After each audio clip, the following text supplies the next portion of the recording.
During the first weekend in June, listeners of Unregistered will convene in Chicago, Illinois for Unregistered Live Chicago. This will include historical walking tours of Renegade Chicago with me and Kamasi Hill. It will include live podcast recordings of Unregistered, The Perfume Nationalist, and Ghost Jail, and many surprise guests. This will be June 3rd to the 5th, and right now we have tickets on sale, just a select number, for $100 off, but they are available only to members of our Patreon. So please go to patreon.com/unregistered to find out more information and to sign up for Unregistered Chicago coming up in June. I hope to see you there. This is the Unregistered podcast, and I'm Thaddeus Russell. This is a show about ideas, people, and behaviors that are considered inappropriate, out of bounds, or beyond the pale. The things you're not supposed to talk about if you're a school teacher, a college professor, a businessman, a politician, a parent, a neighbor, or even a podcast host. These are the things you're not supposed to say or even think if you're a good liberal, a good conservative, or a good citizen. Each week, I'll interview a person who has something bad to say. They might be a journalist or a professor. They might be a porn star or a drug dealer. They might just be an ordinary person with an ordinary job who doesn't care about the rules of polite society. I'm not interested in breaking the rules just to be a troublemaker. I'm interested in people who break the rules of conventional thought and to expand the scope of what is possible to say in our society. I'm interested in people who make me think. 6 weeks from now, my guest this week will enter a prison, and he will stay there for 5 years, unless there's a political movement that is large enough and powerful enough to release him, as well as the thousands of other nonviolent drug offenders currently residing in United States penitentiaries. I think his story can actually create just such a movement. This is my interview with Daniel Muessig.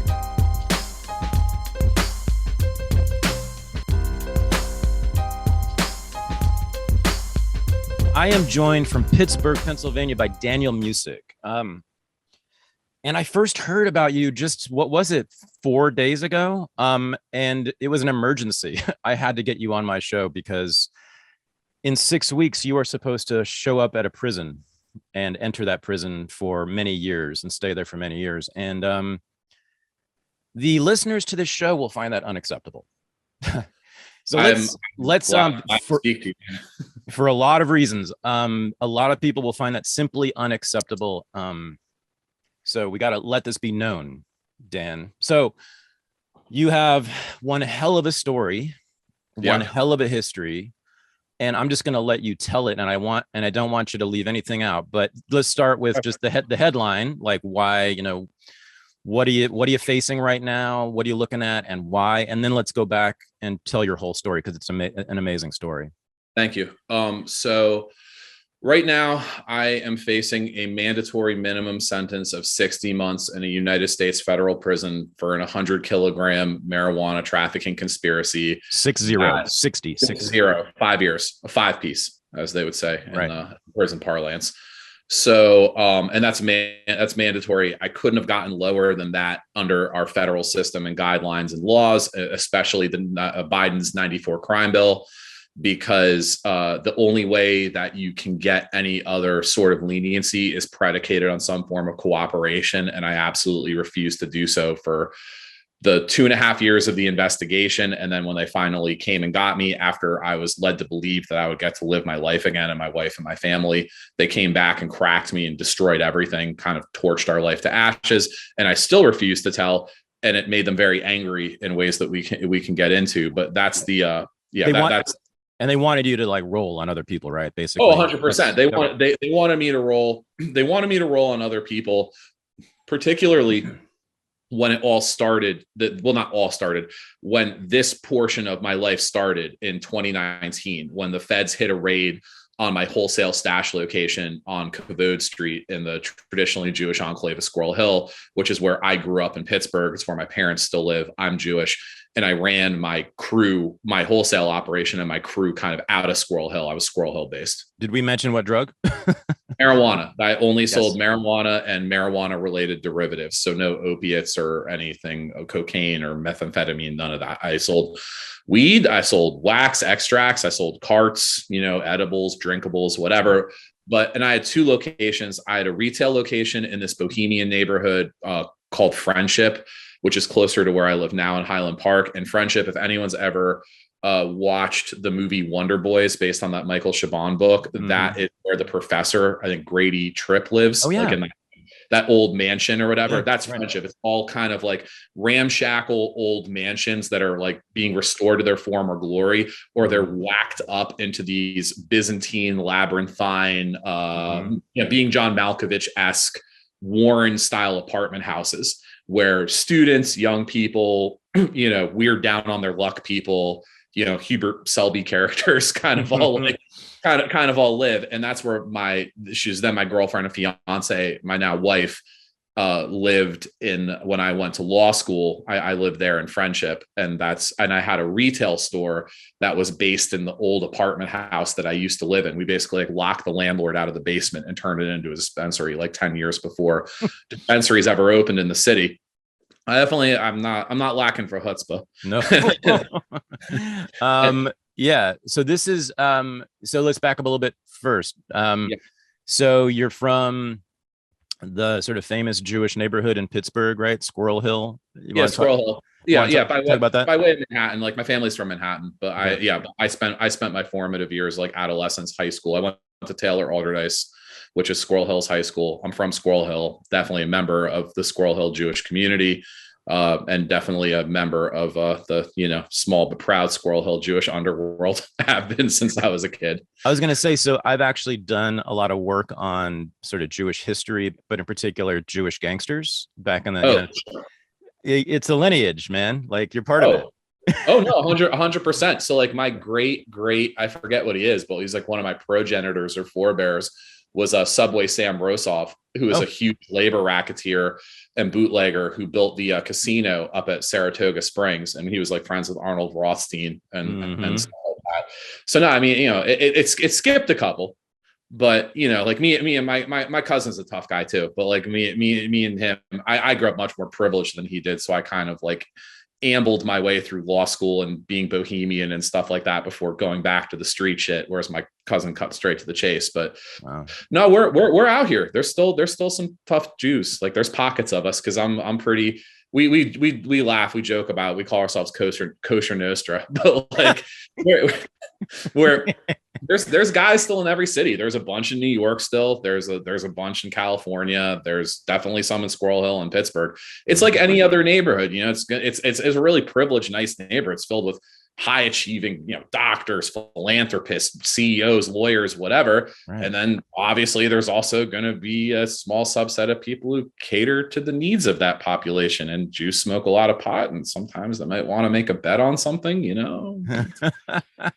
And right. And didn't you sort of get your position, or whatever you want to call it, in the business through, wasn't it sort of handed down? Yeah, so it wasn't like handed to me per se. It was, so in some ways, yeah. So there was a power vacuum that opened up because a guy who's like an older brother to me, really, really wise person, mentor, counsel, and one of the toughest guys I've ever known, period, toughest Jews I've ever known. He caught an 11.5-year sentence for marijuana trafficking. This was back when the supply lines were different now. Back then, the paradigm for supply was it came across British Columbia, trafficked by like organized crime, like Hell's Angels and stuff like that, usually in like the Montreal Mafia. And then it would be brought down through Toronto, and then it would be taken to the Indian reservations, because before 9/11, you could just roll across the border. I mean, it was a free for all. But even after 9/11, those were the last places where it wasn't a hard choke point, so to speak. Like the border wasn't as hardened, because the Indian reservations were, their tribal lands. they're policed by feds, but they're also policed by tribal police. People there have zero trust of authority or outside influence, none whatsoever. And it was much easier and the reservations geographically, spatially would just be spread across the border. Like, so parts of it were in Canada, parts of it were in upstate New York. Mm-hmm. So it was easy. They could bring it through they could bring it into the Canadian side of the reservation, work it through the reservation through a network of native smugglers, and then bring it out the other side and then get it on the highway and bring it down to the big cities. Damn. And this was a dance that large-scale marijuana traffickers did in every major city on the East Coast. I mean, that was like, so before it was like, now like brokers go out to San Francisco and then go up into the mountains of, NorCal, or go up to Grants Pass, Oregon, whatever the hot spot is now. Back in the early 2000s, the hot spots were like Canfield, New York, like Saratoga and Syracuse, which sounds like crazy now. If I was saying this to a younger guy, he'd be like, the fuck are you talking about? But like, that's what it was back then. So yeah, my old head, my big bro, he caught a really nasty case out of there, and he got 138 months in federal prison. I was not here in Pittsburgh at the time. I was living in Philadelphia, going to school and actually doing the exact same thing in Philadelphia with another group of Jews. Shit got hot there. Basically, there was a squad of corrupt detectives that were targeting people in our crew and like robbing them. And then they were flipping some of them too. So it was like this like double, it was a gun to either side of your head. And this is like documented too. I can send you the articles on this, but they were targeting like wealthy Jewish drug dealers in Philadelphia because they knew that a lot of the guys were soft. They weren't G's. They were just like, rich college kids that played the part. Yeah. And those were corrupt cops who were basically like training day type guys that were, taking down drug dealers and, stealing the cash and the weed. But then instead of letting the guys go, they were such fucking assholes. Then they would flip them and arrest other people. Jesus. So yeah, so I got into it was a really bad situation where we were being absolutely set on fire from both ends of the piece of paper, so to speak. We're like, it's like investigation closing here, murderous robbing police closing here. So me and my girl packed up our apartment and got the fuck out of Dodge and fucking went to Pittsburgh. And I was just like, I got a job working at my dad's company and decided to go to law school. I was a touring MC too. I was like rapping in Europe and stuff like that. Oh, wow. And I was like, I'm just going to focus on something else now and move my life forward. But it's just one of those, I don't know. It feels like Godfather 3. Like whenever I got out, they pulled me back in because I show up to a Pittsburgh where I'm broke as fuck. I'm down to like my last $1,000 and I have no real, I have a lot of friends there, but it's like, I've been gone for a long time. I've been gone for 10 years since I went away to school, and I come back to a place where an enormous power vacuum has been opened up. So it wasn't handed to me per se. It was more that like, I was schooled on the game, so to speak. Like I was taught by these older guys, almost all of them Jews, about the arts of being a tough guy, a tough Jew, and large scale marijuana trafficking. And this was a very select group of people that got to learn these lessons. I was told the younger guys around me, I was like, look, man, I got wet a lot of nights standing in the rain, holding an umbrella over some other guy's head. You know what I mean? Like didn't happen. I spent a lot of time sitting in the backseat of the car on the way to meetings and stuff like that. I did my time and rose up slowly. But yeah, then I got back to Pittsburgh and went to law school. And I realized that there really wasn't a lot of good weed here anymore because the spigot had kind of been turned off in a wholesale manner. And everyone here was kind of lazy and they were stuck in a rut business wise. People here, they're very like, I don't know, path of least resistance. Like they would get 20 pounds and they would put like $500 on each pound or whatever, or like $1,000, like something completely unreasonable, and just push them out the door to the people. And like nobody really had competitive numbers, but you couldn't get anyone to be your customer because they were getting it for the low, and it was a regressive marketplace. And I was just scratching my head, and I realized that the only way to like really make a niche here was to start from the ground up. So I literally just got like a half pound or a pound in like Jersey and brought it home. And then I just started selling grams. I had to restart my whole thing in Pittsburgh. And I started with, one customer, 2 customers, 3 customers, just the whole time I was going to law school. So it was just kind of like this thing, and it grew organically and through like maniacal. I mean, I really honestly put way more work into building this business than I ever did applying myself to my studies in law school. I should never have gone to law school. It's a huge fucking mistake. But like I would trap all day basically in the hallway of the Friendship apartment building and then trap study. I commuted to my workspace, which was the hallway of the building. Like I can close my eyes and see it now, like the mottled green carpet, the weird dusty sconces from when it was someone's mansion during the Steel days, you know, because like it's been every room is now a different apartment, like the strange, like overpainted, everything's like weirdly overpainted, the decorative mirror that they never got rid of. And I would just be in the hallway for like 17 hours a day, sometimes just in, out, just selling as much weed as I could, really small amounts. And it was just like a whale, like scooping plankton. Like I just onboarded all these small customers and the base just started growing incrementally, but then exponentially it started compounding. And then I had the serendipity of the fact that my downstairs neighbor was this retired steelworker named Dale. Retired. Right. He wasn't retired. The American system retired him. Right. he was a steel worker until he was violently thrown out of work when, you know, the steel industry collapsed in the Mon Valley in Western PA. And he was very Big Lebowski-esque. He had been a left-wing terrorist for, I think it was called Mon Valley Citizens Council. He would skunk oil bomb confabulations of steel executives. They would barricade themselves inside buildings in the steel towns with guns and, you know, like dare the cops to come evict them. They were hooked up with like radical Lutheran clergy from the 60s and they were doing this stuff. They were trying to accost the guys like armed and tax them for like mutual aid for like laid off steel workers. They weren't going to go out without a fight. I mean, these were like the toughest of the tough guys. These were hard, crazy guys. Dale was also like an absolute bon vivant, like a real like Rebelsian character that liked like boats and whores on boats and a lot of fucking cocaine.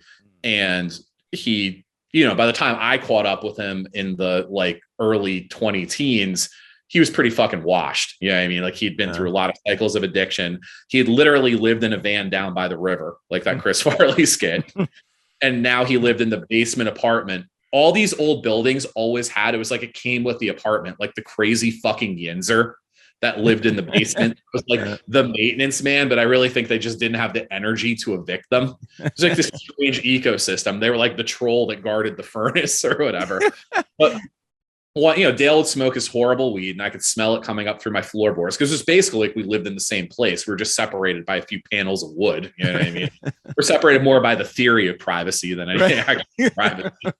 And my apartment's floor plan mirrored his. Yeah. So it's like we were just constantly. So one night I hear like him hitting with his cane, like do like that. And his voice was like this. He talked like Randy Savage. He was a big guy too, who shrunk down from like years of hard living and like steel labor. But like he was a huge dude, long white hair. You know what I mean? Just like I'll send you a picture of him afterwards so you can see. He looked like an old like biker like leader basically. And he you know he's like Dan because he knew my name. He's like, come on down here, man. So I go through the door out back under the moss lichen splotched awning that they've never fucking replaced from God knows when, from like the 70s, down these grimy steps through the laundry room, because the laundry room was how you would get in to his apartment. And I say that now, I describe this because it's prophetic, because this became the store. The apartment became Pittsburgh's first dispensary. This was the way to the store that thousands of people in Western Pennsylvania, when they hear this podcast, as I describe this, they'll be like, okay, yep, the store. And this was the birth of the store. This was the moment where the two hands touched like this. Wow. So I go down there and he's like, listen, man, I know you got better pot than me. I can smell you smoke it. And I'm like, I can smell your fucking cooking all the time, dude. But anyway, and your Red Man cigarettes. But he was like, why don't you leave me an ounce, man? He was so broke when I left him that ounce. He was getting Meals on Wheels and he didn't even have the money to afford baggies. I didn't know. I mean, I figured he was hard up. Everyone living in this apartment was hard up. But yeah, I had he taught me a lot about deindustrialization just by being with him and hearing his lore and, you know, or whatever, his legends. Me and him grew as close as family over the ensuing years. But this was how it started. And then he was like, leave me that ounce. So I left him that ounce. And I taxed the shit out of him. I mean, it was like so unreasonable. It was like $400 or something I need back on it, which means he had to sell like $65 eighths, which is like so stupid. But I didn't really know him. He was like this like shady old guy that like lived underneath me who just like blast fucking Skinnerd and like Zeppelin all day. I was like, whatever. I don't think you're gonna rob me, but you're kind of fucking weird. Yeah. So I left it with him, and it was like, I don't even know if it was the next day. I think, and back then it was like, over time I installed apps on his phone, whatever. Back then it was just low tech. Cops can't tap that. He was like, Dan, it's out, brother. Bring me another one. And that was one became two, became three, became four. And then I realized, I was like, wow, I can start sending all my people to him. Great capitalism happening. I was like, I can send everyone to you. I can shave off a portion of what I'm making off of them. And in exchange, you can handle far more people than I, because you literally never leave your fucking house. Right. And he loved holding court too. It kind of like brought him back to life. And it happened so organically, and it happened so quickly. It really is like like press play on the boombox. The montage starts for that part of the movie. They push it to the limit, like, because then it's like all of a sudden, like more and more customers are coming. We're counting money. We're like, whoa, like this is crazy. And then it's getting to the point where now there's like a dispatch system for the store. And then we're putting like merchandising in, like shelving and stuff like that for the store, so we can keep the jars out. And now we're carrying other products, because I'm innovative, and because of my contacts in underground hip hop, I knew people all around the country. So I'm starting to bring in like shatter and wax and slabs of extracts and different kinds of edibles and cartridges and some shrooms. But like we're starting to bring this stuff in, and and the customer base is just exploding exponentially, because there are no stores open. There's no legal store open. There's no delivery services. This is Pittsburgh. It's not San Francisco. And we have like an apartment in the middle of the east side of the city that's literally just a pot store now. And it seems like everyone in the world knows it. I mean, we didn't have a sign, but you almost didn't need one.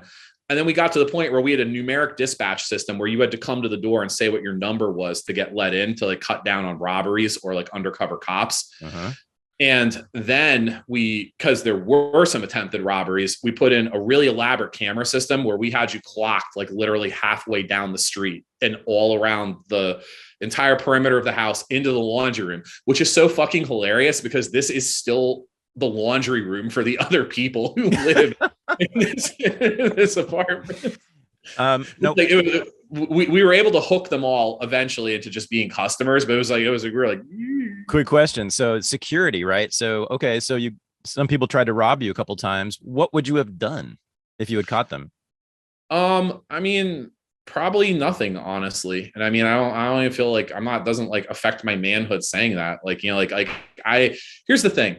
If I was put in a position where it's happening right then any and all means of self-defense is 100% justified, whatever, it's legally justified. But my whole situation was that like we would defend against any robber that would come. But like you're not doing yourself any favors in 2010, 2015, 2020, tracking people down and shooting at them over robbing you. Like it's like, I know that it sucks. Like, look, like I've almost been killed numerous times doing this job, and it makes you infuriated when people do that shit to you. And it's also very satisfying when they try and do that shit to you and you actually like can stop them at that point.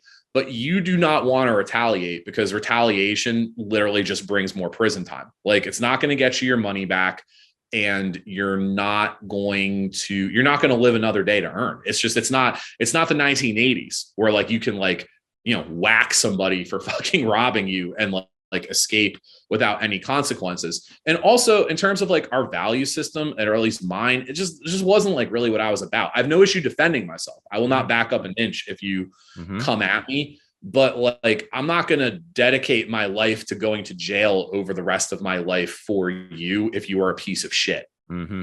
Like, I'm just going to have to live with the consequences of my bad decision and move on and try and rebuild. I mean, that's just the way that I guess I put it. But you guys were well armed, I take it. No. So, the thing was, we didn't really have a lot of guns around. And I did that because I was, law student and then a lawyer. And I knew I was actually the one who was always like, don't have fucking guns around. Now, here's the thing. A lot of people didn't listen to me So there were guys in the crew that were definitely like, almost cartoonishly armed to the T. But I always eschewed carrying a firearm literally for that reason, because here's the thing, especially with federal law, a firearm in furtherance of drug trafficking crimes in 924C. Right. That's a mandatory 5 years on top with no mitigation on the back end, no RDAP, no nothing. Right. So like, you think you're being a tough guy rolling around with like a gun on your lap or whatever.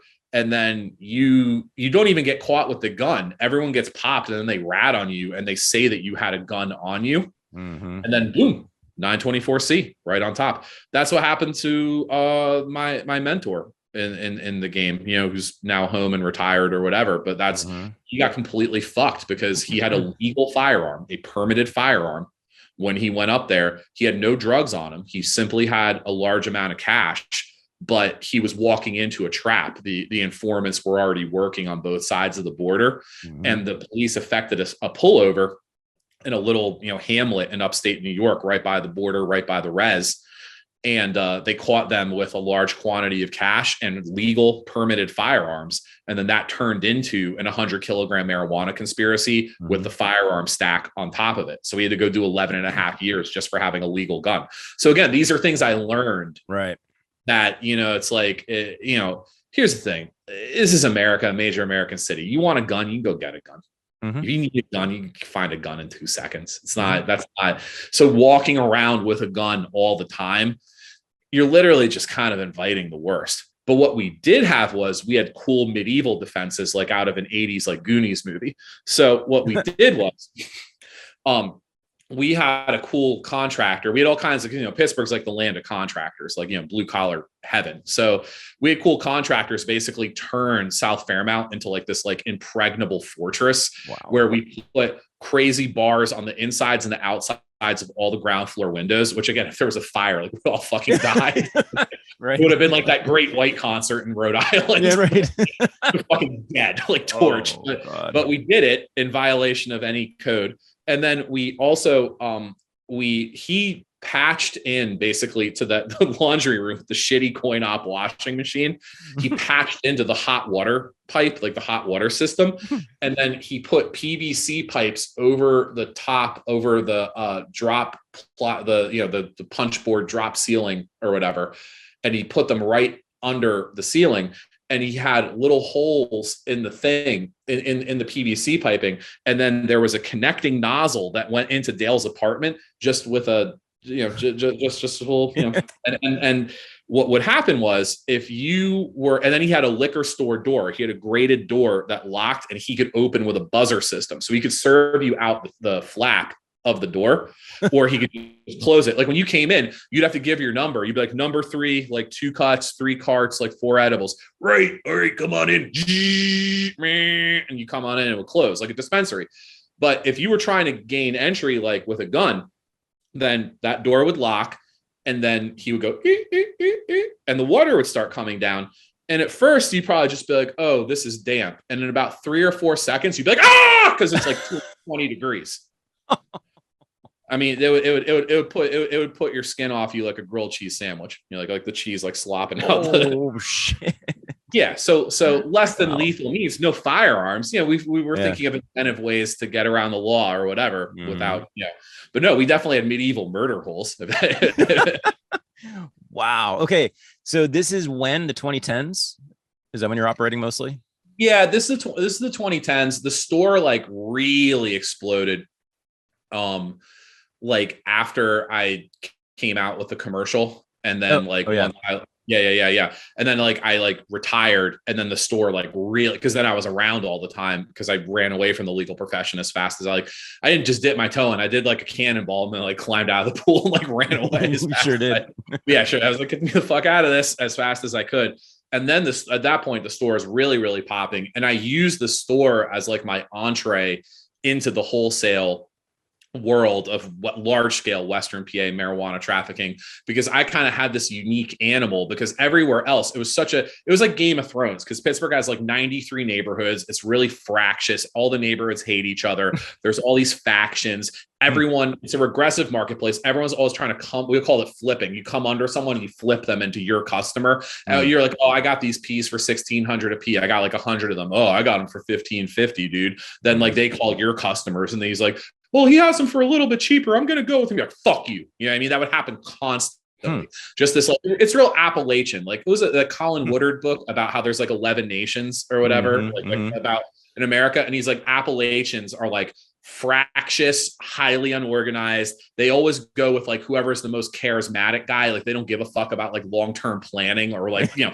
really hard. It's like herding cats into a hot bath to get people in Western PA to like march to any, you know, organized system. It's just not culturally like in them. It doesn't matter your race or ethnicity. You live out here. It's just kind of the way you go. Yeah. So like every neighborhood was like a fiefdom, you know, like every group was a fiefdom. You know, like the Asians had their guy, the Indian people had their guy.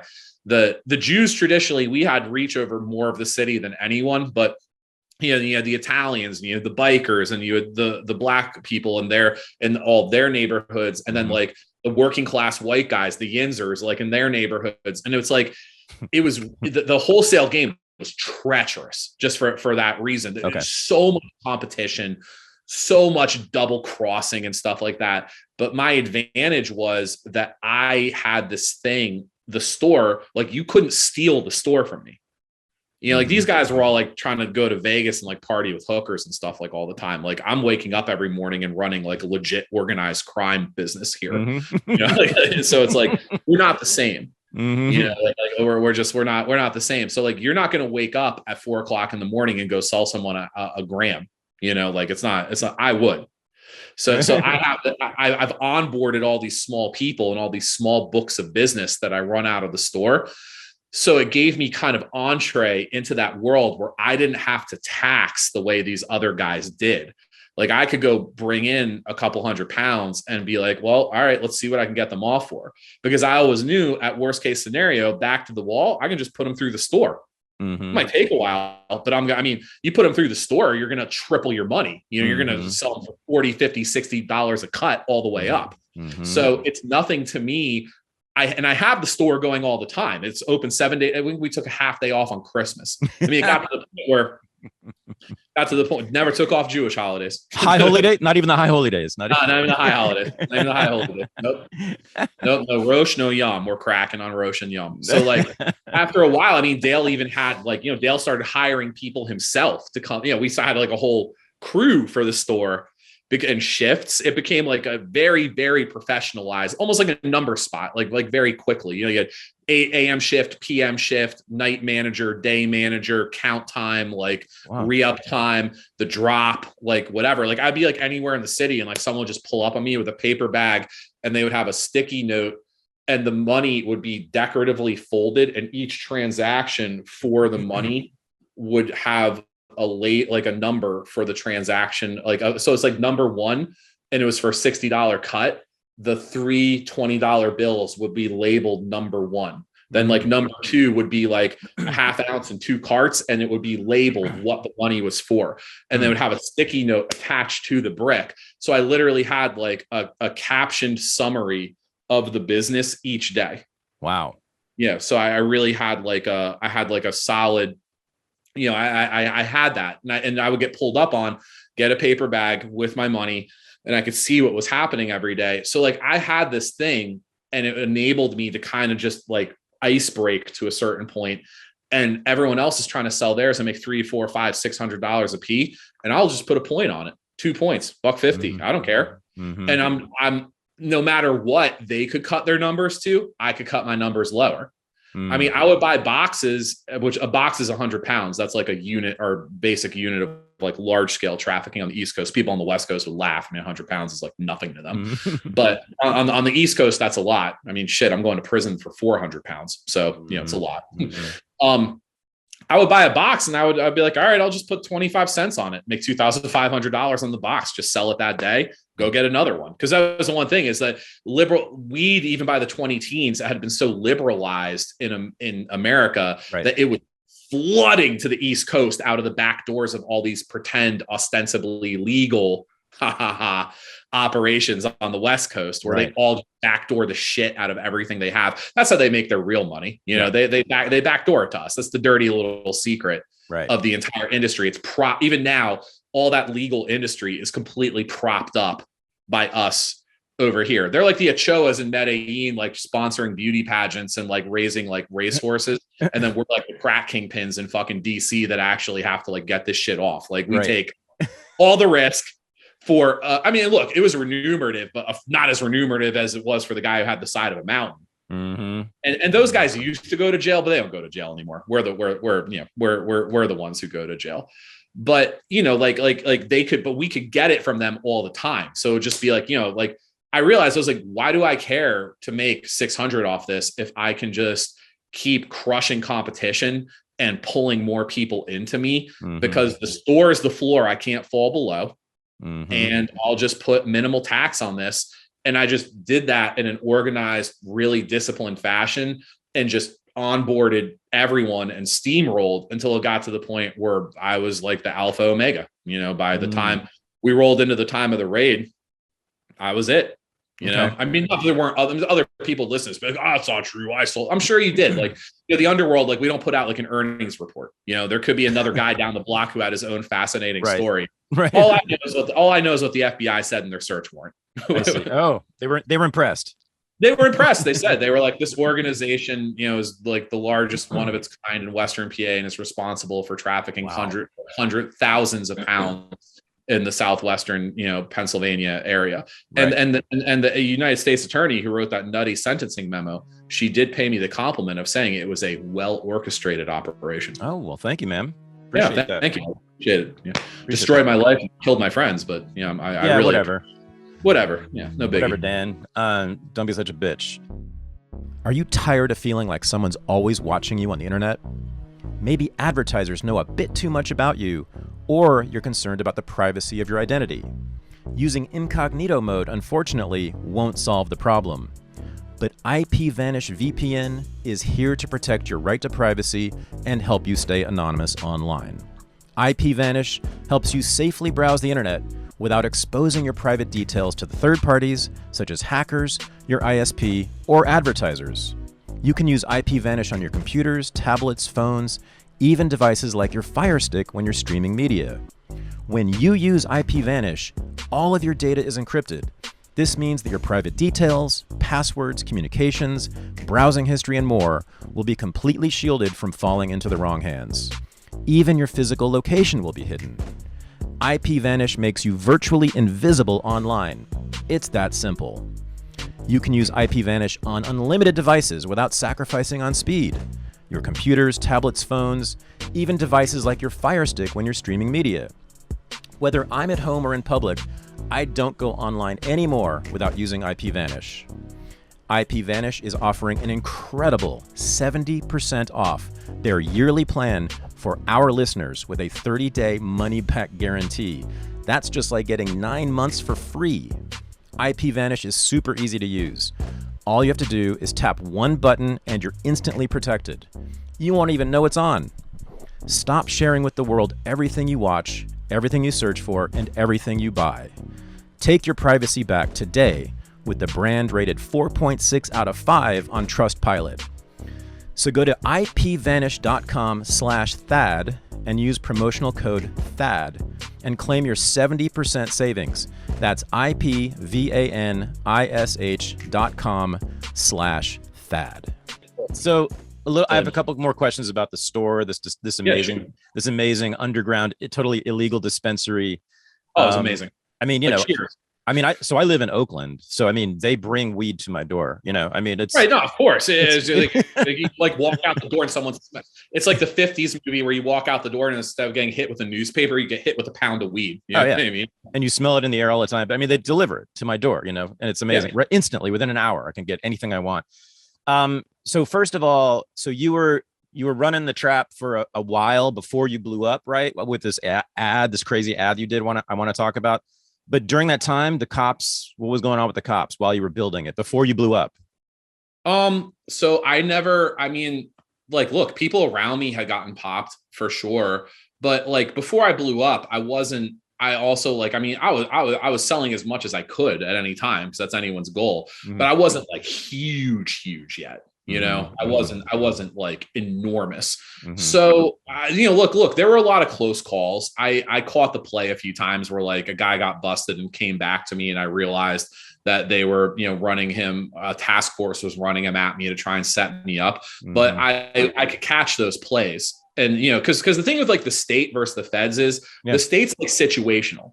Like if you can, it's almost like Dukes of Hazzard rules. Like if you can beat them in that particular instance, if you can run away from the scene or not get ensnared into sending that one like fatal message or not complete the transaction because you're just like, I'm good, like I'm not coming or whatever, then like they're not coming back after you. They're not putting together like a retroactive, no dope historical conspiracy investigation on you. The feds abso-fucking-lutely will do that because that's what they did to me. They arrested me 2.5 years after I walked away. Fuck. So no, I mean, no, like there were cops around, people were getting busted. Like, I mean, many people I knew got popped in that time. It was a weird time though, because in the Obama administration, that's why the floodgates opened, because that federal policy on marijuana really does affect the marijuana underworld in a huge way.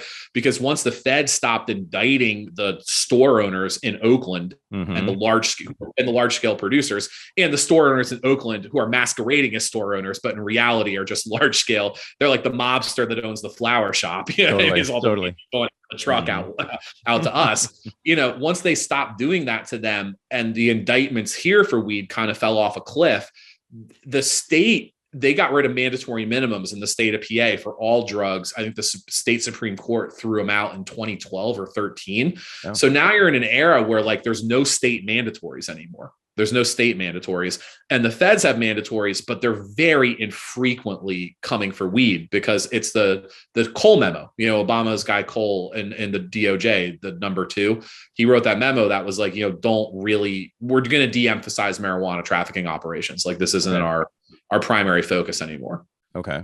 Yeah. So we were like in the time that I mushroomed until the very end, we were in this like weird window of like kind of a fucking free-for-all on the East Coast, almost probably. And again, we're behind the times, not the East Coast. I'm in Pittsburgh, it's not the fucking East Coast. It's Appalachia, near Midwest. So, like Mark Twain said, if the world ends, go to Pittsburgh. You got like another 10 or 15 years. So like we're, in Oakland, these wars were fought in the aughts.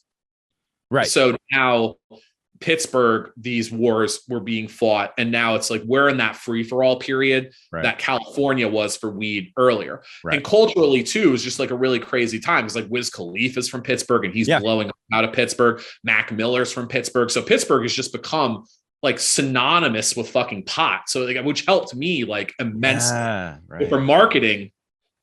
I went to Taylor Alderdice. All of a sudden the most famous stoner rapper in the fucking world is like Taylor Gang. Taylor, Gang, so I knew all those guys, so it's like, it was like this really crazy confluence.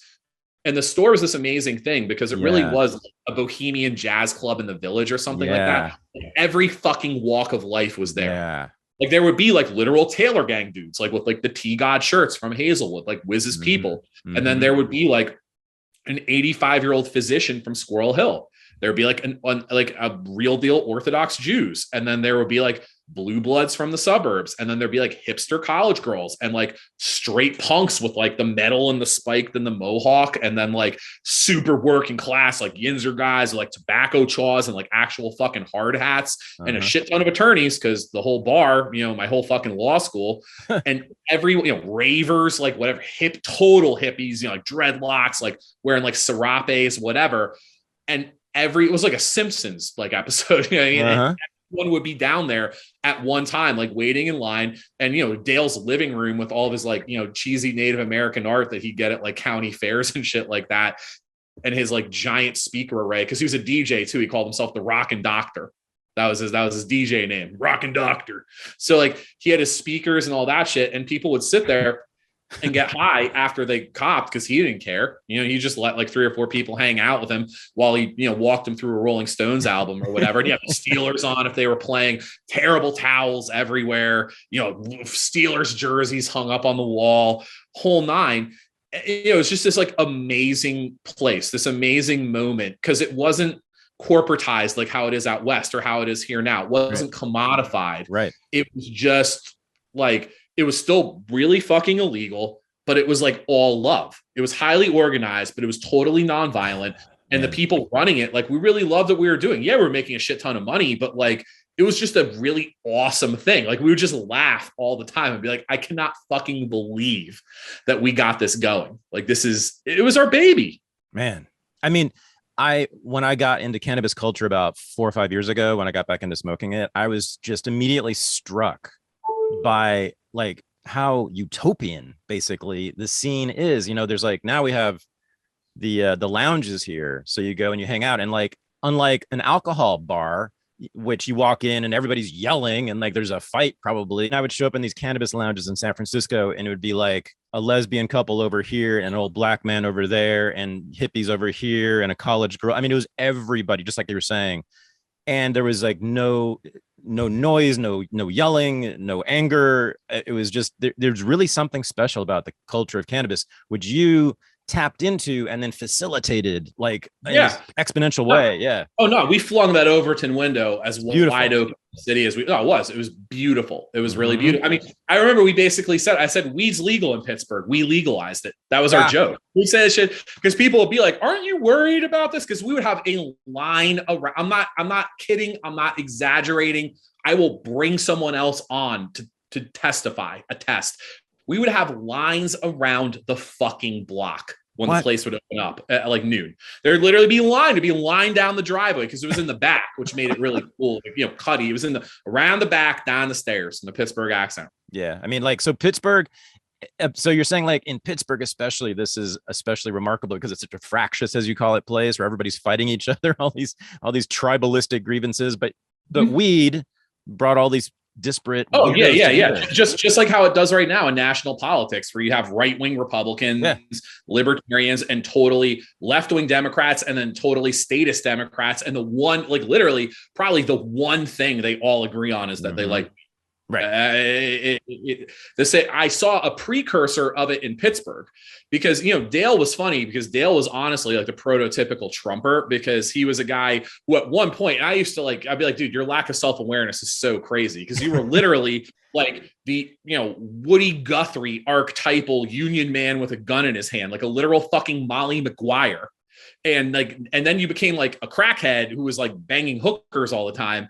And like, now you're like kind of like really conservative in some ways. And it's fucking weird. Yeah. Which honestly, Dale showed me Trump was going to win long before Trump won. Oh, yeah. Because I was like, if the Big Lebowski's is receptive to this message, then there's no fucking way, But at the same time though, locally, Dale would back socialists. So it was so weird. We actually got a lot of people elected out of that place. We literally, we're like the old school, like mobsters. We hand out campaign literature. We'd be like, remember, thank you for your purchase, and please vote for vote for our preferred candidate. And it united everyone. It was really it was a really special place in so many people's lives. Not just ours. Mm-hmm. So when Dale died, how did he die? So it all happened over a young woman. Oh no.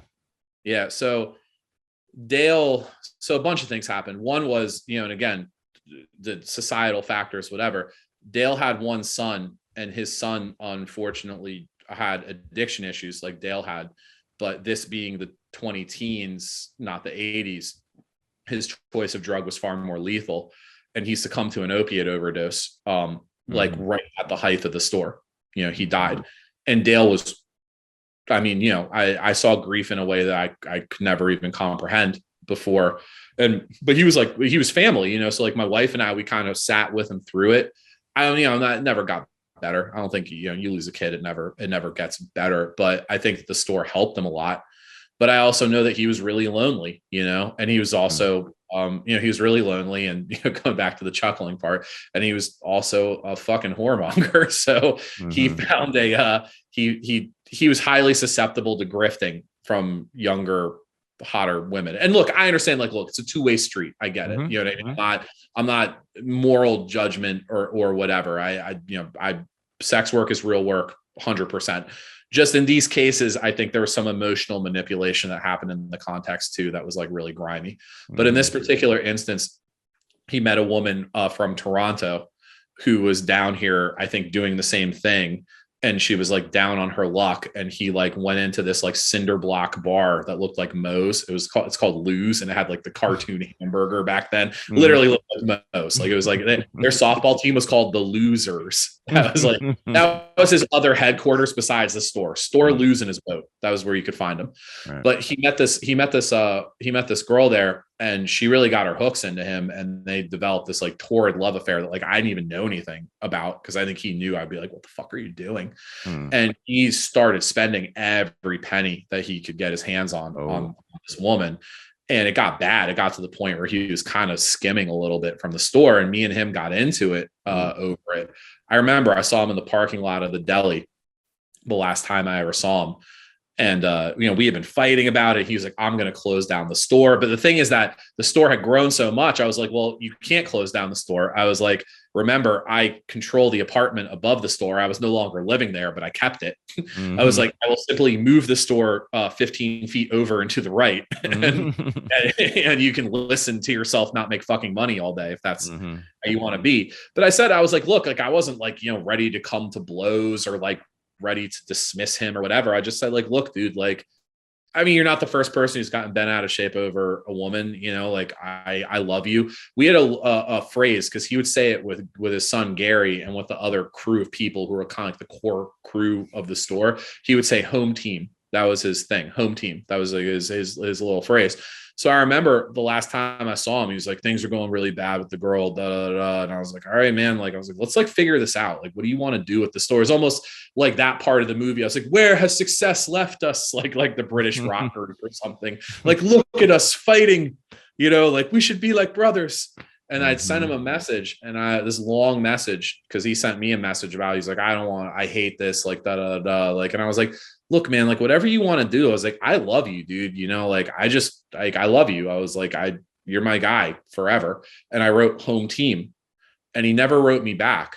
And I just thought, he was fighting. And my other friend at the store that day, Shecky, who also died, was really tragic. But that day, I remember he told me, he's like, Dale left, and no one saw him after that. I think she called him, and he went to go see her, and he was drunk and he was worked up, and she was staying at a hotel in the Shady Side neighborhood. And he parked his car on one side of Fifth Avenue. There's a Fifth Avenue in Pittsburgh that's like a knockoff of the one in New York. It's a busy street. And he ran across the street. He has a cane, and he's drunk as fuck. It's dark and it's like slick out. And he just got smacked by a car going like 45 miles an hour, went up on the hood, subdural hematoma, crazy pressure on the brain immediately, brain dead as soon as he got hit. And I got a call that next morning, or a text message that next morning from, the other people around the store. And they were like, Dale got hit bad by a car. He seems to be brain dead. He's in a medical coma. He's at the hospital. I immediately just stuffed the phone in my shorts and just ran, got in a car, went straight to the hospital. And he's there, his head stitched open with the purple stitching, the machine's doing the breathing for him. His whole family's there. And he held on for like 2 or 3 weeks. And then he died. He passed. And then at that point, I remember his service was in the same radical Lutheran church with the same pastor that he had done all that stuff with back in the 70s and the 80s. And the pastor, he put on, was it Bobby McFerrin? Like, don't worry, be happy. And he turned on these giant Patton industrial fans, and he took water and he flicked it in the fans, because he was like mimicking the spray from the river when it would hit on Dale's boat. because that was the happy place. You know, like he loved his boat. He spent a lot of time. He had a boat called the terrible boat, like the terrible towel, like for the Steelers was the terrible boat. And it was a fucking terrible boat. I mean, I think it was like Goonies of boats. It was barely seaworthy or river worthy. And then over time, he invested. He would keep his money in meat sandwich bags stacked up in his freezer. Like that's so when he had me money, it would always be ice cold. Like, he'd be like, here's your money, Dan. It would always be like ice cold. So his next boat that he had was much nicer, and it was called Frozen Assets. That was the name of his that was the name of his boat. But yeah, he died, and then that opened up a huge gap in my heart. Yeah. And it also was kind of an inflection point for the business, at least for the store part, because now I'm like, okay, we either have to completely professionalize this now. Like this is a store because he's gone. So now we have to like keep the apartment going in a dead guy's name, bring in a full-time professional crew to run it all the time, or we're going to have to let it go. And I opted to go absolute balls to the wall. I was like, fuck this shit. I was like, we're tripling it up. I was like, we're not letting anything go. I was like, I remember I had a Facebook post or whatever when he died. It's a really emotional post. And it was a picture of me, him and my wife on his boat with him driving. And he has like one of those like pork pie hats on, no shirt and sunglasses. And he's just whipping his boat.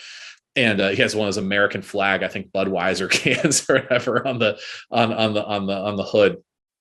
And I said in the post at the end, I said, the store will stay. And I was pretty circumspect, honestly. I had this like brief flirtation with viral fame, which we can get into. I'm sure we need to get into. We will. But I'd been incredibly circumspect since then. I'd almost been like a ghost on social media. I pop on to like argue about like politics or whatever, but I certainly never like told anybody any of the shit I was up to. But that was like one of the only times I let the mask slip, because I literally said on the post, I was like, the store will stay open no matter what.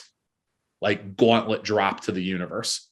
But at that point, you know, it was almost a sign, you know, like almost like a weird sign, I guess, because things were about to get dark. The money was about to quadruple, sextuple, whatever. But you know, because the wholesale operation now was off like a fucking rocket ship, right? Plus the retail, but things were getting dark. You know, again, now we're out of the summer of love and we're into organized crime. Not that I wanted it to be that way, but that's just kind of where we're being born upon that river to some extent. Okay, so so you do this video that goes kind of viral, right? Went super viral, especially for old school YouTube. You know what I mean? Like with like no promo. And it was like, so like, let's like put this in context. This isn't like a rap video of which I've made and I've gotten like a whopping couple thousand views or whatever. This isn't like and this isn't like a quick like Vine video of like, you know, someone setting their nuts on fire or something like that. And this isn't a video of a sexually attractive person, female or male, you know, whatever, like, you know, videos that will get like 80 gazillion, you know, dancing or whatever, 80 gazillion views, or like a, you know, Dave Chappelle telling a funny joke. It's none of these things. It's a like 4.5 minute long ad for legal services. Right. And it got like 2 million views and went completely viral because I mean, it was just a wild fucking commercial. And it was a wild premise. And you know, so when people saw it, they thought, they were like, well, a bunch of things. They were like, holy shit, is this guy actually a fucking lawyer? Which, you know, I remember being on the news and having to show my bar card. Like, prove to people. And I mean, I didn't look the part either. I literally had on like a Supreme, like an $800, like something like a trapper. I had on like an $800 Supreme North Face backpack and like a fitted hat, or a jacket, like with a matching backpack, a fitted hat, like, you know, like a $700 Nikes and shit. And they're like, is this guy an attorney? I'm like, yeah, I'm an attorney. Like my third phone rings. I'm like, hold on one second. It's like, it worked. People can see, they're like, why the fuck would you make that ad or whatever at the time you made it? And that's a valid question. It was dumb. I mean, it was just so people understand, like, it was a giant fuck you to the whole system, like openly, publicly, right? No, 100%. No. So I'll dive into the ad here. Yeah. So the ad was, I made it right as I got out of law school. Yeah. The ink was not dry on my bar card because I shot it. I graduated law school in 12. passed the bar in 13, okay. and we shot the commercial in late 13. It aired in early 14. Okay. So I mean, I was literally playing a lawyer on YouTube. I was a fucking kid. Right. The ad was called Thanks Dan, and the premise was a bunch of things. It was kind of like Better Call Saul, but real life. Mm-hmm. It was a complete Swiftian send up of the fact that the entire criminal justice system is a fucking joke. You know, that as a lawyer, you're obligated to protect people against the depredations of the state who are actively criminals, but they are criminals because of like deeper systems. But obviously saying that, you get 3 views. So I made it a joke. It's proverbial putting the vitamin in the brownie. And it wasn't absolute fuck you to people who think that the system is this like noble, august, serious thing. So in the commercial, I had my real friends and relatives, including my cousin, who promptly went to prison like 30 days after the ad came out, then got out like 30 days before I got indicted. But he's in the video. I have a bunch of friends who are graffiti writers in the video. I have Wiz Khalifa's bodyguards from the Taylor Gang in the video, who are Hazelwood Crips that I went to high school with. These are all my homies. I have another one of my friends in the video who was a graffiti writer and a street guy. He unfortunately got murdered a few years later. There were just like Adele was in the video for what was it, Medicaid fraud and like impersonating a police officer. We were just making up crimes. My one Jewish friend or whatever, he's like bald and had like a goatee and stuff. I had him soliciting a hooker, like, thanks, Dan. Yeah, I had like every possible crime. You'd have the person, they would be committing the crime, and then it would be typed out next to them in an infographic what the charges were, and then they go, thanks, Dan. You know, like super campy. And then I was in an office and the swivel chair swung around. I'm like, hi. And I go, it was also like Troy McClure from The Simpsons. Like, you might know me from. I was like, consequences suck, don't they? That was my opening line in the commercial that I said, which then the prosecutors put at the top of my sentencing memo. Whoa. Yeah. Oh, they quoted you. They quoted you back. The whole sentencing memo was about my commercial. There's like 3 lines in it about weed.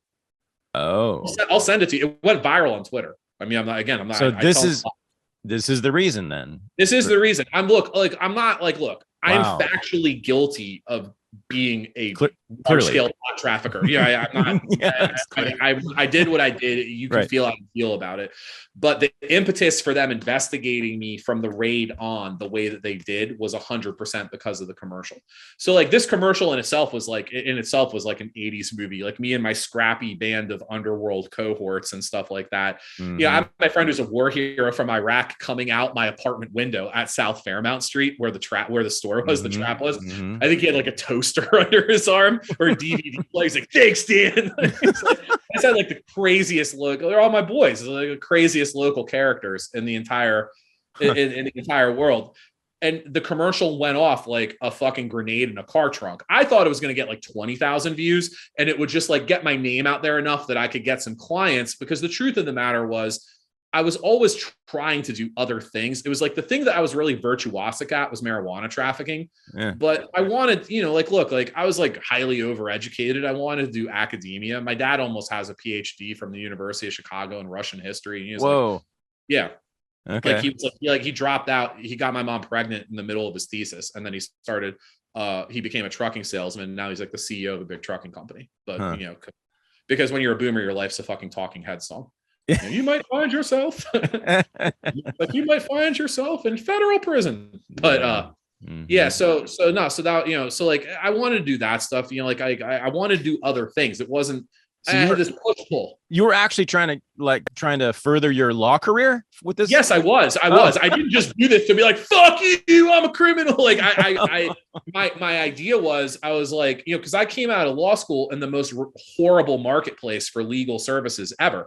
I went in 2009 when the economy went off a cliff. Right. There were a lot of consequences of the Great Depression. Not the Great Recession, the second Great Depression that happened after the mortgage crisis. But I don't know if you read about it at the time, but like one of the ones that was, very, very consequential was the legal field was destroyed. I mean, it was decimated. Didn't know. People were coming. Law schools traditionally had been the social contract with American law school was it's super boring, soul sucking, and overpriced. And so is the profession. But if you grind through it, you're basically guaranteed an upper middle class existence. Right. That was what they sold you going in.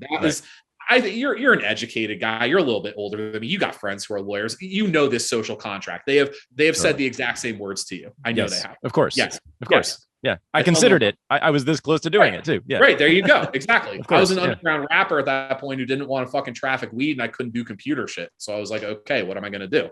Exactly.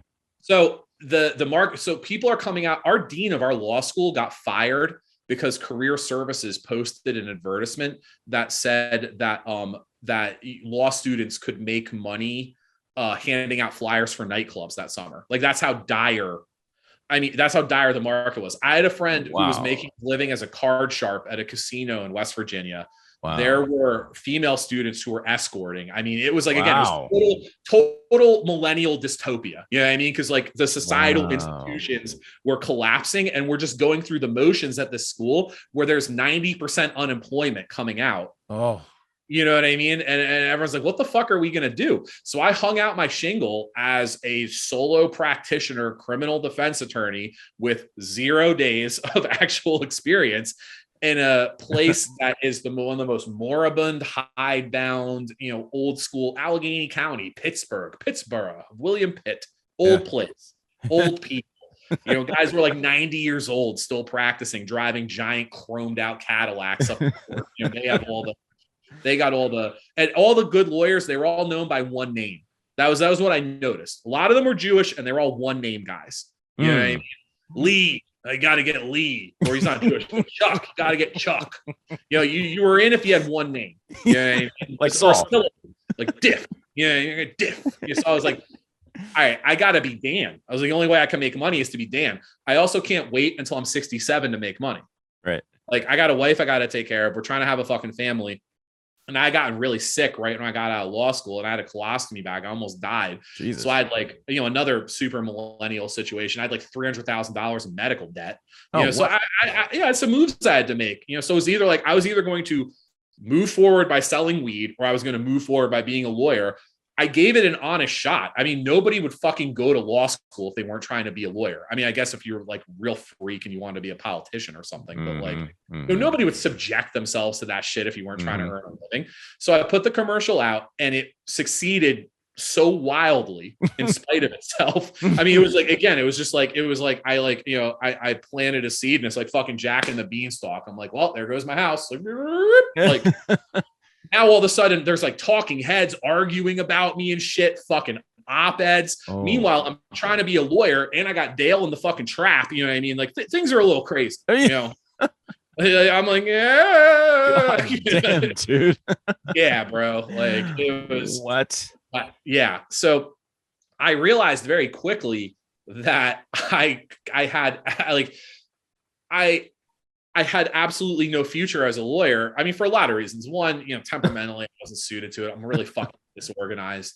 I hated showing up to the same place every day. So I'm sure I'll love prison. But like, the other thing was that I was like a walking prejudice for my clients. Mm-hmm. Like as soon as people realized it was me, I knew like they were just like, fuck this dude. Right. Fuck this guy. And your clients it's fucking Pittsburgh. Your clients are already fucked enough, and I did well by my clients. I never mixed business. I never utilized being a lawyer to sell weed. I never, I guess I maybe used some of my legal skills to help me think my way through jams. Like I was trained. I could, between the streetwiseness and the legal side, I could see the play coming usually a mile away until the end. But I realized very quickly, I was like, this is not going to work. I was like, I'm fucked. I mean, I got held in contempt the first time I went to trial.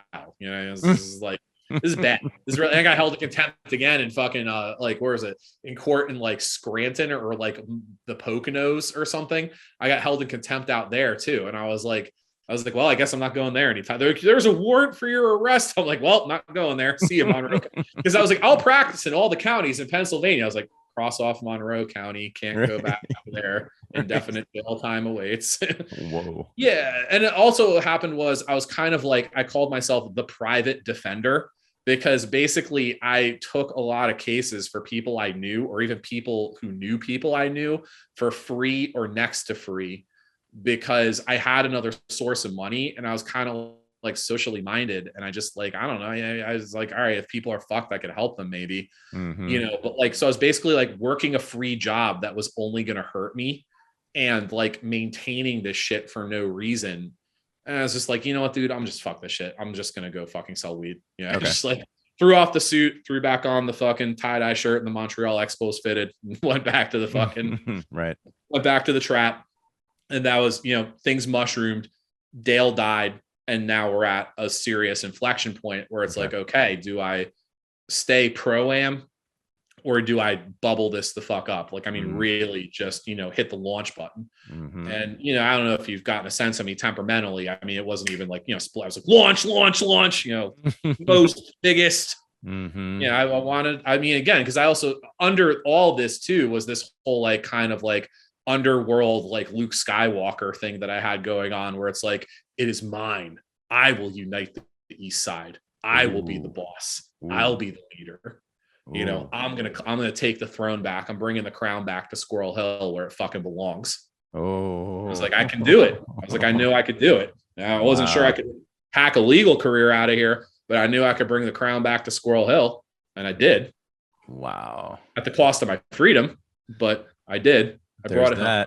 Yeah. Okay. So, all right. So this video fucks your law career, and then it eventually fucks your life. Right? Yes. Your weed career. So how did it fuck your weed career? What's the next thing after Dale dies? You triple down. Things triple down. I find a plug that has these mass produced, and again, any weed connoisseur, if people from Oakland are going to listen to this, I'd be like, fuck this guy. Because it's gonna be like this fucking East Coast bottom feeders, and I'll be like, dude, we eat the garbage you send us.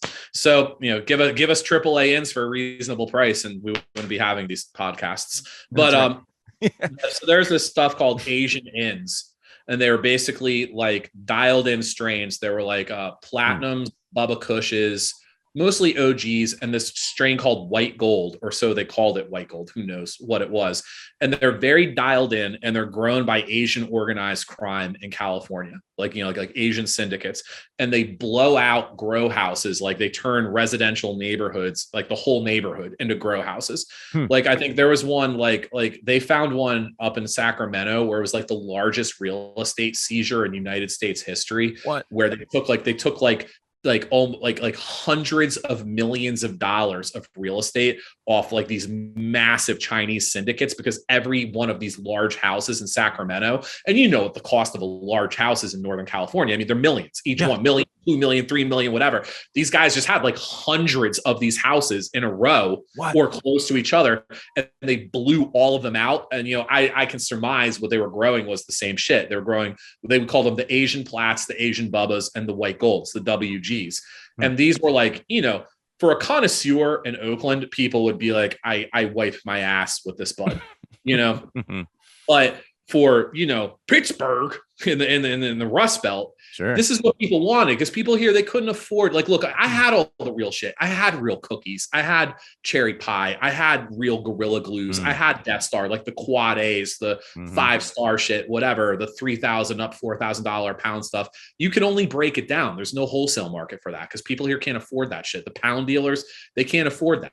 You need the stuff that can kind of look like that when you're drunk or high, when you like squint, but not that. And that's what these White Golds were. They were like, pumped full of chemicals. So the buds looked good. They had like flecks of purple. The nose was good. They were super frosty, they were like dipped in fucking sugar, basically. And they looked crazy through the bag, and they were super fucking consistent.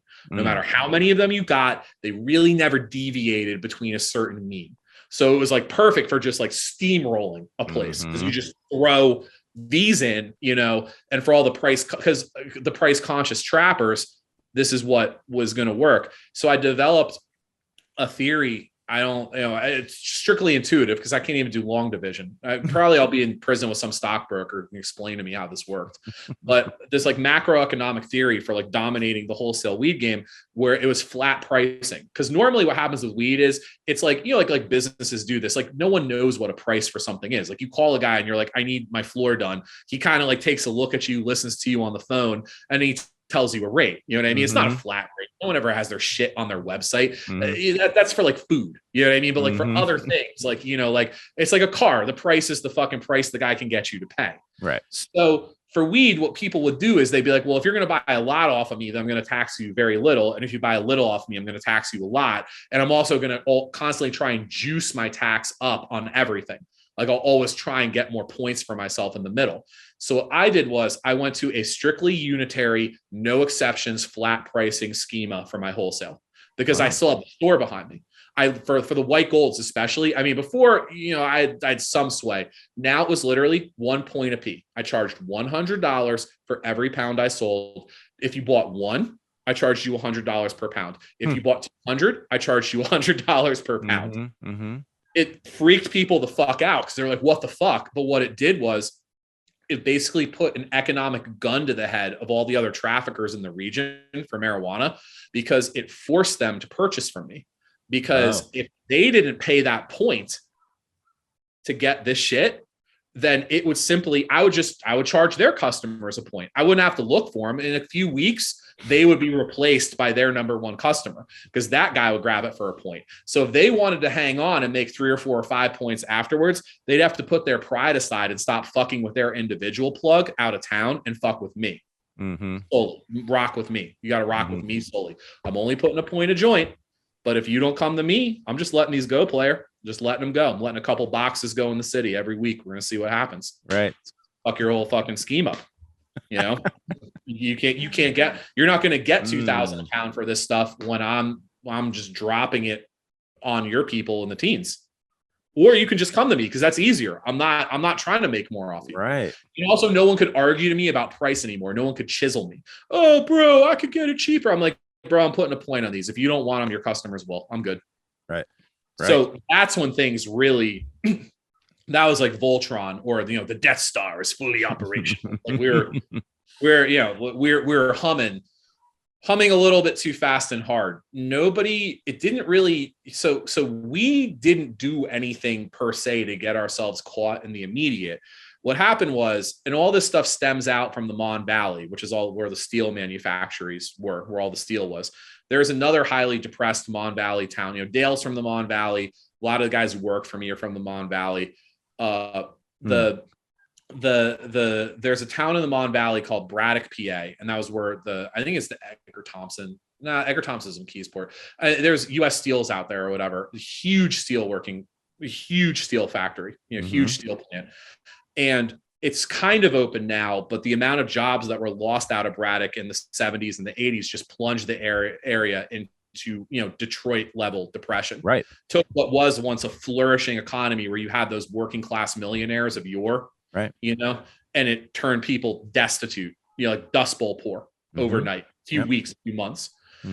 So you had a lot of guys hanging around too who were kind of like borderline criminal dudes in like their late 60s or late 50s or whatever, that were like knockaround guys that had never had a solid job, like, you know, the Dales of the world. But in this town, Braddock, there was a street gang, and the street gang was operating a lot like the show The Wire, where they were a vertically integrated gang, couple dozen members. They had OGs, lieutenants, enforcers, runners, stash houses, whatever.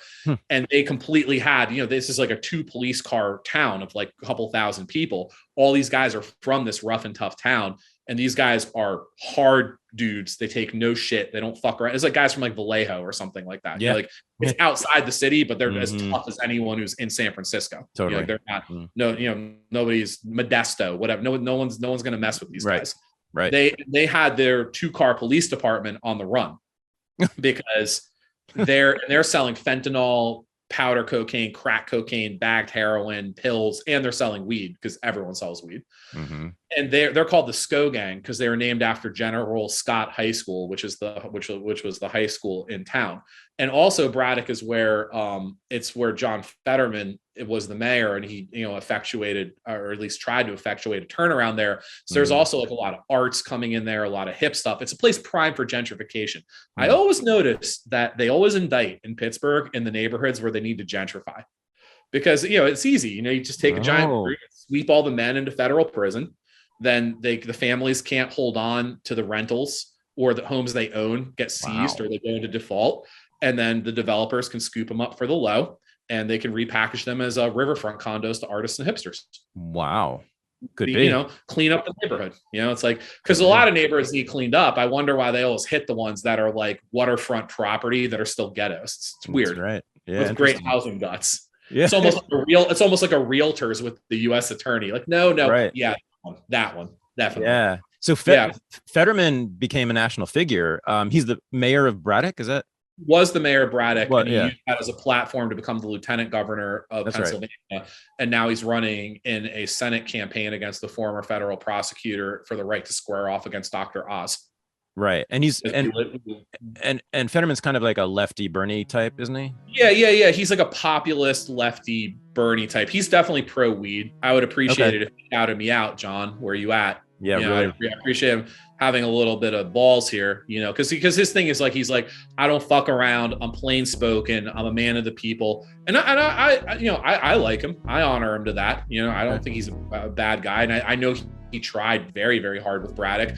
And I know that I appreciate the fact that he shows up in like basketball shorts and a hoodie, you know, to like the Senate or whatever. That'd be cool. But it'd be nice if he shouted me out too. Just make him perfect in my eyes. Put it like, this isn't a dig on Fetterman. It's just, I'm just laying the context for what's going on, so to speak. And we can get into that with no pardons, no votes. He's someone that I would like to hold to account on that. Yeah, we're going to talk no pardons, no votes for sure. So you're fucking with this scary ass gang. Well, I'm not. That's the thing. Okay. I'm not fucking with the scary ass gang.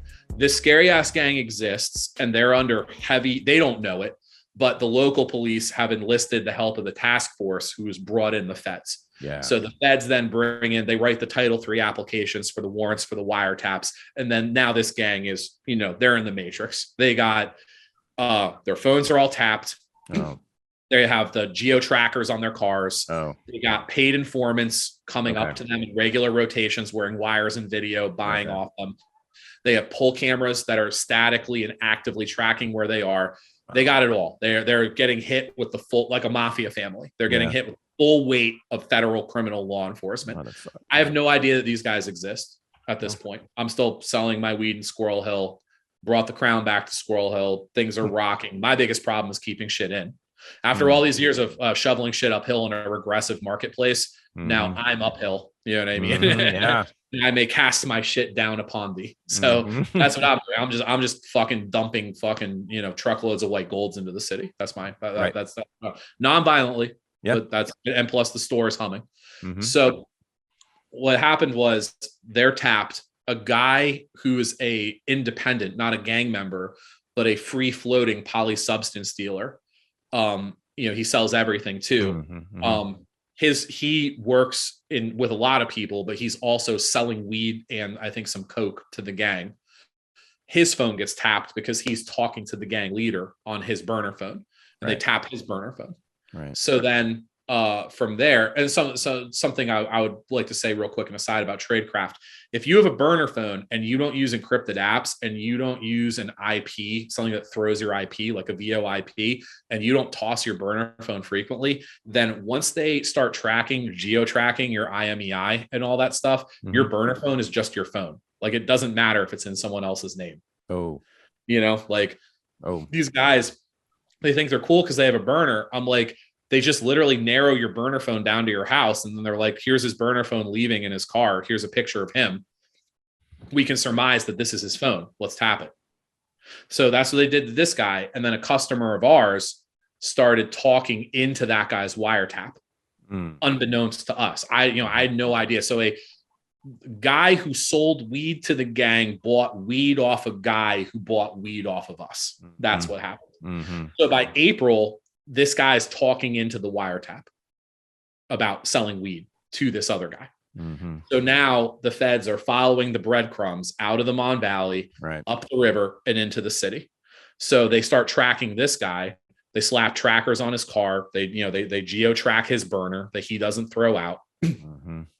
And, and he's breaking all protocol for the crew, because like I said, like my crew, I call them the Orange Box Gang, Orange Box Crew. That's why it's on because we would use the rigid lock boxes to store. You could fit about 100 pounds in that. And that was like the badge of honor. If you're rocking a box, it's what all the young guys aspire to. It's what I aspired to when I was younger. And it's what the young guys aspire to, because then you're a big dog in this kind of closed society that we have, weed underworld in Western PA or most places on the East Coast. And we would literally go in like dressed as maintenance guys to other people's apartment buildings. We would just get the one key to get into the common area. And we would go and just drill them into the floors of like basements and then stencil on it, maintenance for the address on top, like do not open. And then we'd lock them up. And then we had, hidey holes all over the city that we could dump 100 Ps in and leave. Right. They're kind of just like a gigantic safe.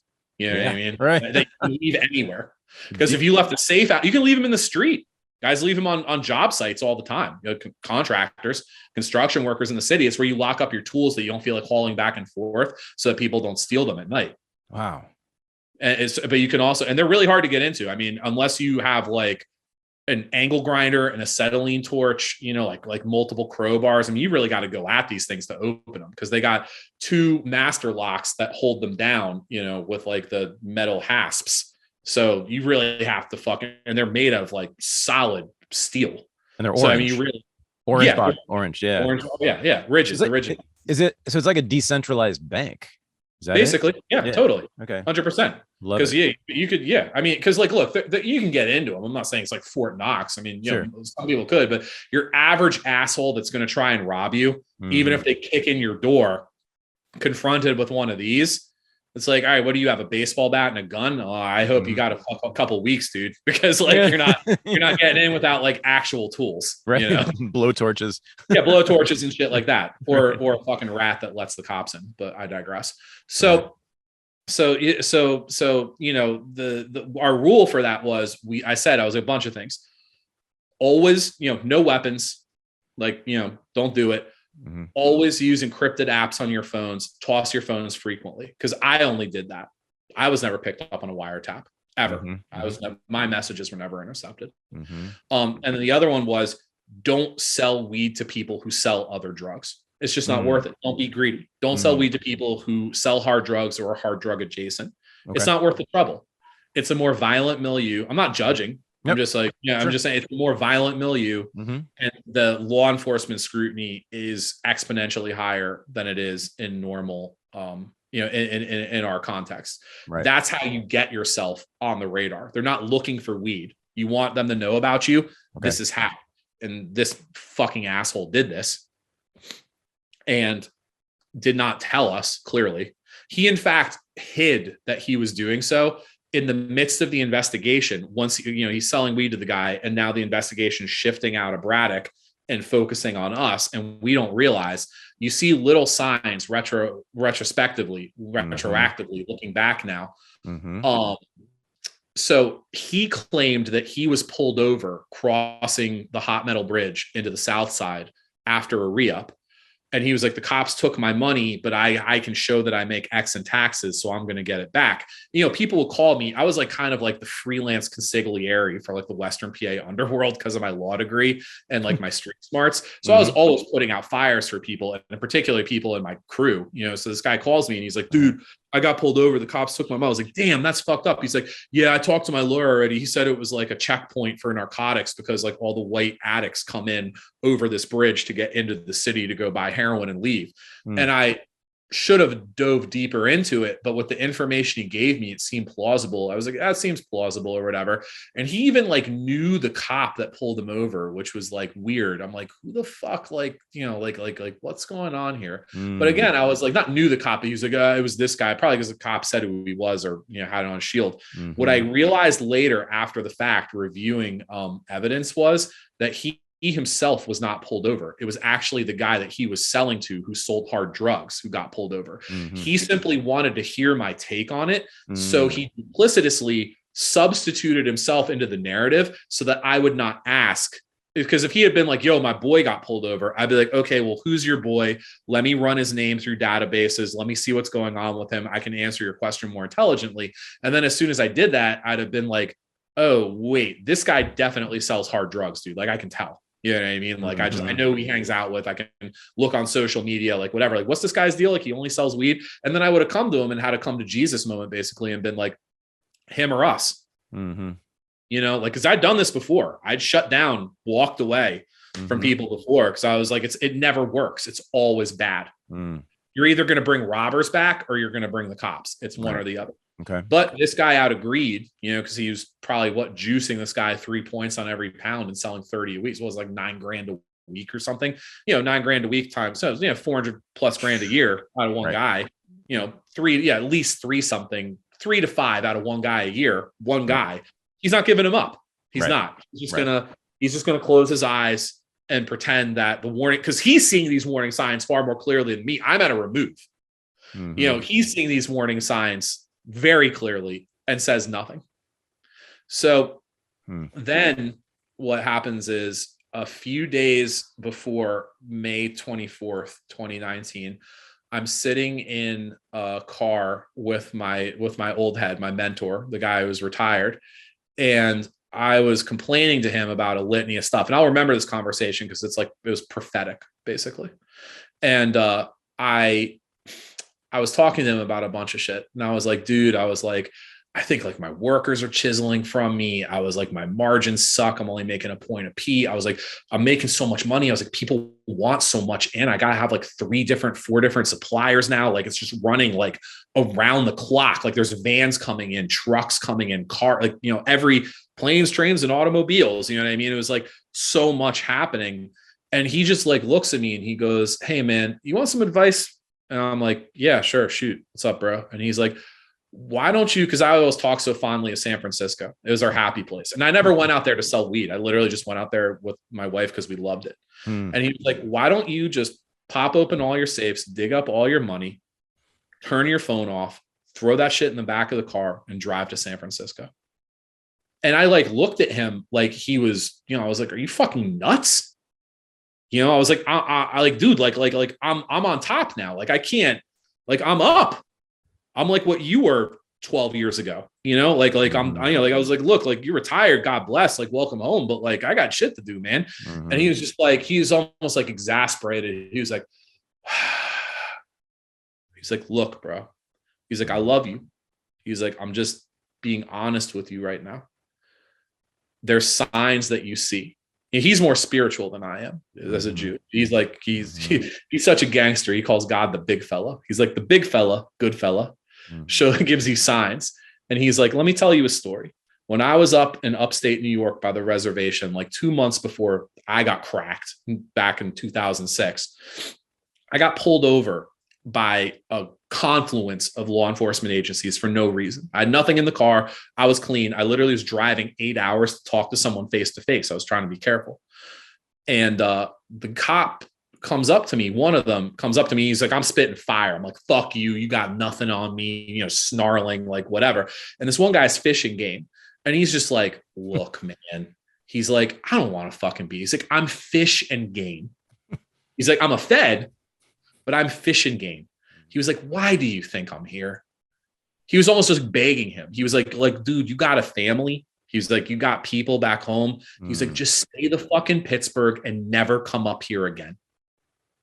He was like, I'm fishing game, man. Why do you think I'm here?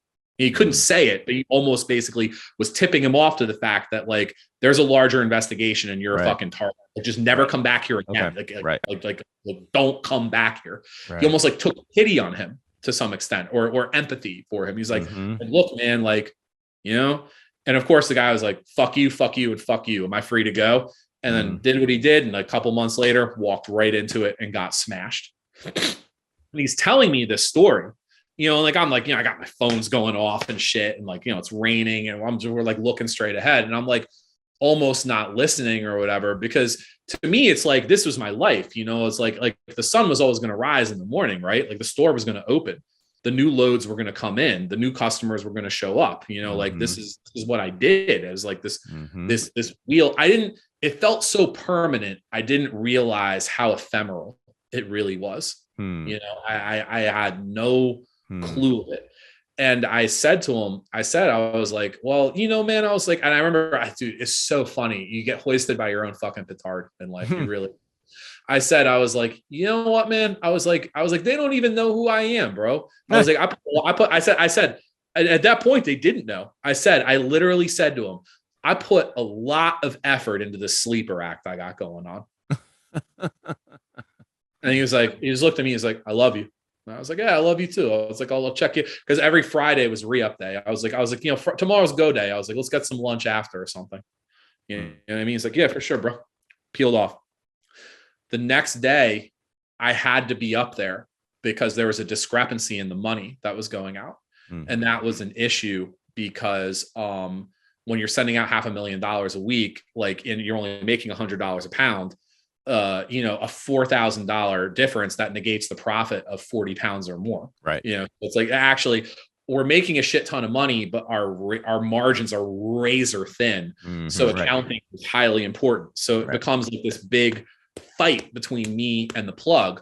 He's like, you're skimming. I'm like, well, maybe your guy's skimming. You know what I mean? Like, fuck you. You know, why isn't my guy skimming? You know? So we were going to meet that day. He was sending someone out. I was going to come up and we were going to go over everything together and reconcile everything, get back to zero and put it to bed. There wasn't going to be any tack-ons anymore. And it was almost like a fucking, you know, kick in the boots to everyone else, like who was working the trucks. Like, all right, dude, tighten the fuck up. Like, make sure that the money is counted properly, which was really hard because you are catching dozens of bags analog, all cash from different people. Right. And everything has to be sorted, tagged, folded, and collated. It got to the point where they would literally like tag them like evidence bags. Like they'd seal them up and then write a code name on it for the person, the date and the amount. And then they would, because once you combine it, you can't separate the sprinkles anymore. Right. You don't know who was short. So it's an enormous undertaking to do over and over and over again every fucking week. You know what I mean? Like, especially when we had the high end money counters that counted multi-denominations. Like you just like throw any amount of money in and it would tell you what it was. But even those get dirty. Anyone in the underworld knows those get dirty as fuck and stop working fast. Like they're not really meant to just like do like that amount of cash over and over. You know what I mean? Like dump like half a ticket through it every few days. Like it's going to gum up and start shooting out like error messages and, you know, not working. Half a ticket is $500,000. Is that right? $500,000. Yeah. Ticket would be a million. Yeah. Right. So I had to, because normally I wouldn't be up there. I just wouldn't be. I had people to do it for me. I stayed at a remove because we had situations prior going into this where there had been other people in the crew who had been picked off by other police organizations, not the feds, like the Pennsylvania State Police Bureau of Narcotics Investigation, local police, whatever. They were like, it's like a big forest and there's little fires always on the periphery or like little battles on the edge of the kingdom. And like you lose like a lord there and you lose like a duke there, or like whatever. You're constantly like having to remake the wheel. You're like, all right, that guy's popped or whatever. We have to take all of his customers, put them under us, weed out anyone who's a rat or a robber, pull the money out and then funnel money back to him. Like, you know, it's just a constant like amoeba, like reapportioning, like, you know what I mean?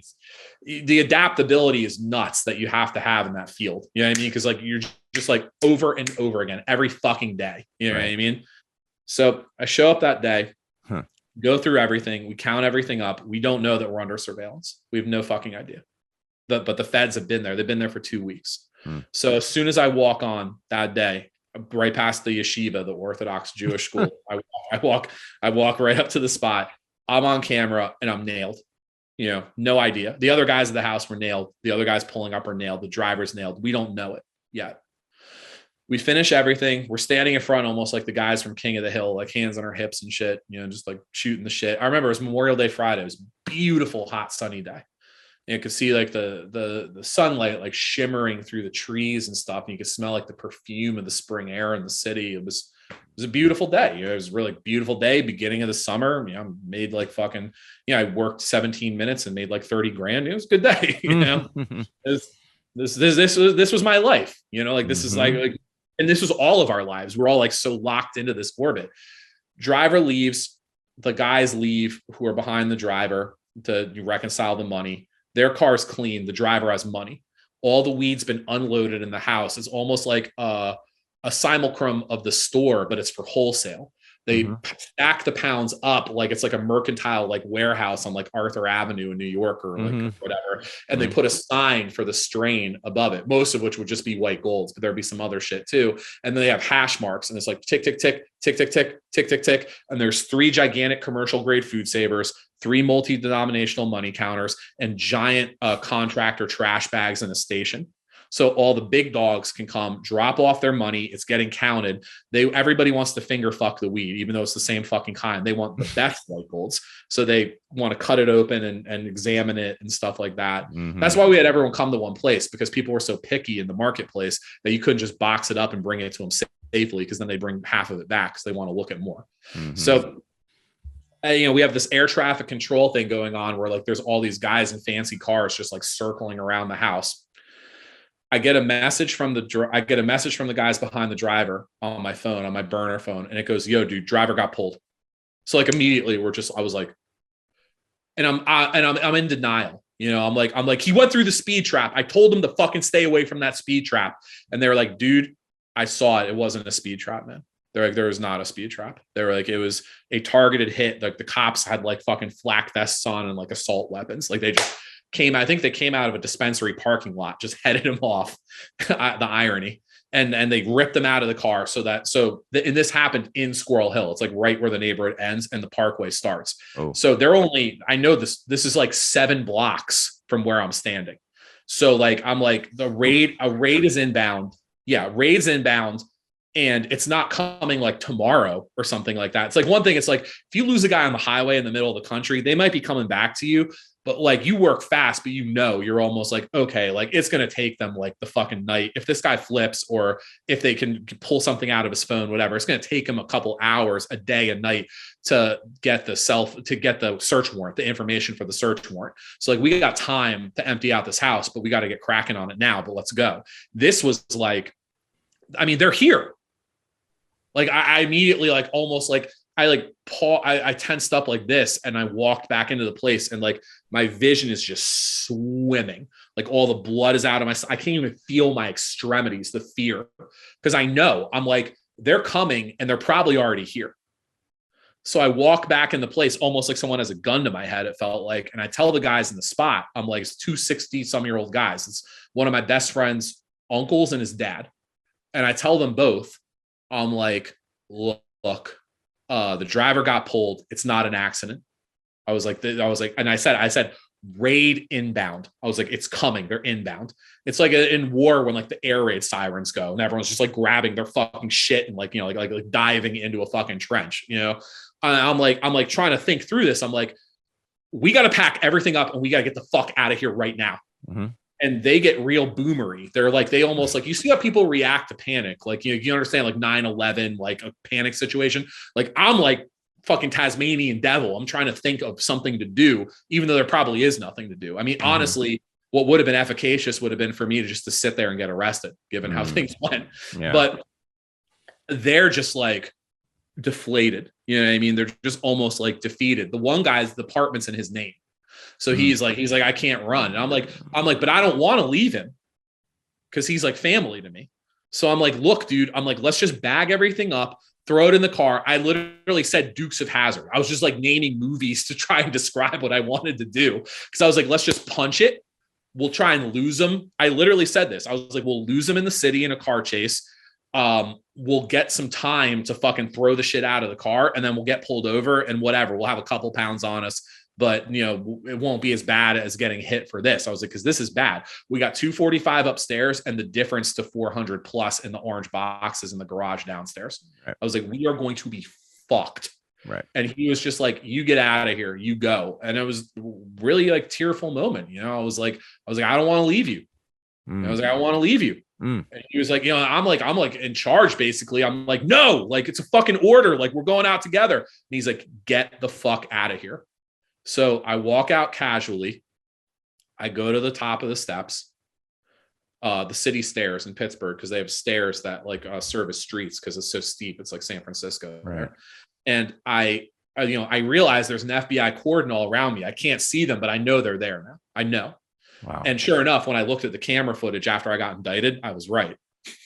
So I'm walking like, and I'm on 2 phones because I'm hitting up everyone. I'm like, don't come. Like, do not show up. Don't come, leave. I was like, I had like code names for bad things. I was like, abort. I was like, lizard man. Like, you know what I mean? I was like, initiate emergency protocol. I was like, it is fucked. And of course, everyone's hitting me up. Like, what do you mean? I want my fucking weed, bro. Fuck. Like, because they're all like young, rich guys, I get to the top of the stairs and I take off like a fucking wide receiver. I'm just running. I'm just like, I'm running for my fucking life. And I'm just, the whole time I'm running, I'm thinking about my wife. I'm just like, cause it all comes back to it when it gets real. You know, like when you're in the split, it's like when you're in a car crash, you think about your wife, your kids, your parents, your dog, whatever's really, you don't think about your money. You don't think about your criminal organization. You don't think about your status in the world. And that's where I was. I mean, I was like closing up tunnel with a pinprick of light. And I had a lot of things in my mind. I mean, I'm like, I got to help out everyone. What the fuck's going to happen to me? But the main one was, I was like, get back to your wife, get back to your wife, get back to your wife. I was like, don't give up, just run. Because I've been running from the cops my whole life in Squirrel Hill since I was 12 years old, for smoking weed, for selling small amounts of weed, for tagging, for fucking fist fighting, for carrying on with girls at 3 o'clock. And then we'd always run. That was our deal. Cops came, we're out. You know what I mean? I'd never been caught, maybe once in my entire life. I think when they pulled a gun on me when I was 14, I got caught like once. So I was like, it's so funny how my whole life had come full circle. Same neighborhood. Now I'm the boss, but all that's meaningless because I'm just this fucking fat dude hoofing it. Trying to get to the park, because I knew if I got to the park, I could just get into the trees, kind of fall off a trail down a hillside, and at least for a few hours, they wouldn't be able to get me. They wouldn't know where I was. Right. They might get me at my house when I came back later, but I had enough room to operate to understand what was happening, and I probably could get back in touch with everyone else and get in touch with my wife. So I make it to the park, fall down the hill. I'm trying to get to the parkway where I see where the driver's pulled over. My burner phone goes off. It's on an open line. It's not encrypted. And I see that it's one of the guys from the spot. One of them had left. The dad had left. The uncle was there. He calls me and I pick up and I'm like, hello. And it was like I remember seeing The Departed where he's like, tell them that you're not coming home for supper. He literally, I'm like, hello. He goes, they're here. And I was like, and I could hear through the other side of the door, like, open the fucking door, get on the ground, search warrant. You know what I mean? And I'm like, all right, this is it. Because for like 3 seconds, I was like, maybe they'll just pull over the truck and we can get all the weed out of there. And then that way I get to keep my re-up and, you know, libertarian principles, they're out their money, whatever, fair transaction. Right. but nah, I knew we were fucked. So then I was like, I'll get you out. And the line cuts and just goes, see ya. And that's it. Jeez. So I'm just standing there in the park and I'm just like, which park is this? Shenley Park. In Squirrel Hill. It's like that's central Pittsburgh, right? Carnegie Mellon's Yeah, right in the middle of the city. Right. Squirrel Hill has two really nice parks. It has Frick Park on the one side and almost Shenley Park on the other side. So this is right by Shenley Park. Yeah. So I'm in Shenley Park, like, you know, covered in sweat, stumbling down the side of a hill off trail, hitting up everyone, being like, it's over. Like dudes popped, it's over. They got everybody, you know, like, don't go there. Do not show up there. I don't know about the SCO gang. I don't know about how they did it at this point. This was just like a nuke strike, you know, like a missile hit our bumper. Right. I'm just like, fuck. I came out like all charred and shit, like covered in ash. And I'm like, what do I do now? So I get back to my wife. I come to the back door and she comes out and it's like, I didn't tell her anything on the phone. I just knew I had to get there in person. She comes out and she's almost like, she just has this like almost like hopeful look in her face. Because she always told me not to do this. You know, she always told me, you're going too hard. You're going too far. You need to quit. You need to stop. Because she knew what it was. She was like, she saw how many of my friends had gone to jail and how many had gotten killed. I had plenty of friends that got murdered out there. She's like, one day you're going to walk out the door and you're not going to come back. She knew. She said, you're too big. This has gone so far since the, you know, idealistic days of the store. You're all the way out into this like weed mafia thing you got going on, you know, like this is bad. This is really, really bad. And I, you know, my greed, my lust for power, my sense of adventure, I shouted all that down. I didn't acknowledge it. And now I was just racked with guilt because I knew that I was going to have to tell her what I was going to have to tell her, which was, we need to go right now. Everything's done. The whole operation's toppled. They got everyone else pretty much, at least the guys there at the spot. I have to shut down the store and I think they're going to come here and get me, but I got to stay out for a few to bail everyone out. But we have to run. I was like, now. I was like an action movie. I was like, pack a bag. I was like, you got 30 seconds. And I was like, we tore out of the garage, like literal burning rubber. So now we're like on the run inside my city, just driving around on this hot sunny day. My phones are like literally leaping out of my hands. So many people are trying to call me, and I'm trying to coordinate with lawyers, bail bondsmen, the customers, the plugs. Everyone's like, what the fuck happened? We bail some people out, and I see the search warrant, and that's when I really realize how fucked we are. It's federal. Like, oh my God. I'm like, oh my God, oh my God, oh my God, oh my God. Now it's like, because as a lawyer, I knew. I didn't know, I never practiced federally, but I knew that when the feds came, they don't let shit go normally. They stay on conspiracies, they flip people, and they got those mandatories. They got the mandatory sentences. I didn't understand how it was federal. I was like, how? Because I kept asking, I was like, why am I not arrested? Because you'd figure if they came straight to us, I'm the target. They didn't know who I was. I was just some schlub on camera. I didn't show up in a car. I had a backpack on. I didn't have like a giant bag to carry all this weed. I didn't leave in a car with all this weed. I knocked on the door to get in. I didn't have keys to the place. So who was I? You know what I mean? Clearly not anyone super important. So the summer just turns into this like hazy paranoia, I always say like an East German like spy novel type thing, because now 3 weeks later, the feds indict. They pick up the case, and then they indict everyone at once. They come back and they rearrest all the arrestees from the weed shit. They arrest the guy's brother, my friend's dad. They arrest the guy who was the duplicitous customer. They hit him. They hit this other guy that we had no idea who the fuck he was. You know what I mean? Until that point. And he's a good guy. That guy who's the guy in the middle, the poly substance dealer. He's a good dude. I've come to get cool with him subsequently. And they arrest 25 guys from Braddock, none of whom they say the SCO gang. I'm like, I mean, it was like Goodfellas, like when like the Lufthansa, except the Lufthansa heist people were happy. This was like, it was like we were like the SCO. I was like, holy shit, they got these guys folded into a fucking like fentanyl investigation with a street gang. I was like, this is never gonna stop. I knew. So I had to come clean to my parents because they had no fucking idea. I had to confess to them. I was going to ask you about your parents. Did they know anything about anything at this point? In retrospect, they were always just like, it was kind of weird. Like your legal career was really amorphous. We weren't sure if you practiced or not anymore. You always had multiple phones. You always paid for everything in cash. You always had like a shit ton of cash on you. Right. I mean, like I think my mom knew. I don't think my dad knew at all. My mom had like an inkling or whatever. I don't think she would have kept it from my dad, but like, they didn't really know. And it was sad because like, look, like I'm not ashamed of who I am, but I understand that it's not what my parents wanted for me. And I understand that I was bringing a lot of pain and terror to my parents' lives that they did not ask for, and it was not warranted. Did I do anything wrong? No. Did I break a law? Yeah. Is it a stupid fucking law? 100%. Should it be a law that stands? Fuck no. Fuck them and fuck their laws. But like family exists in a realm outside of these abstract moral arguments and stands on principle. Yeah.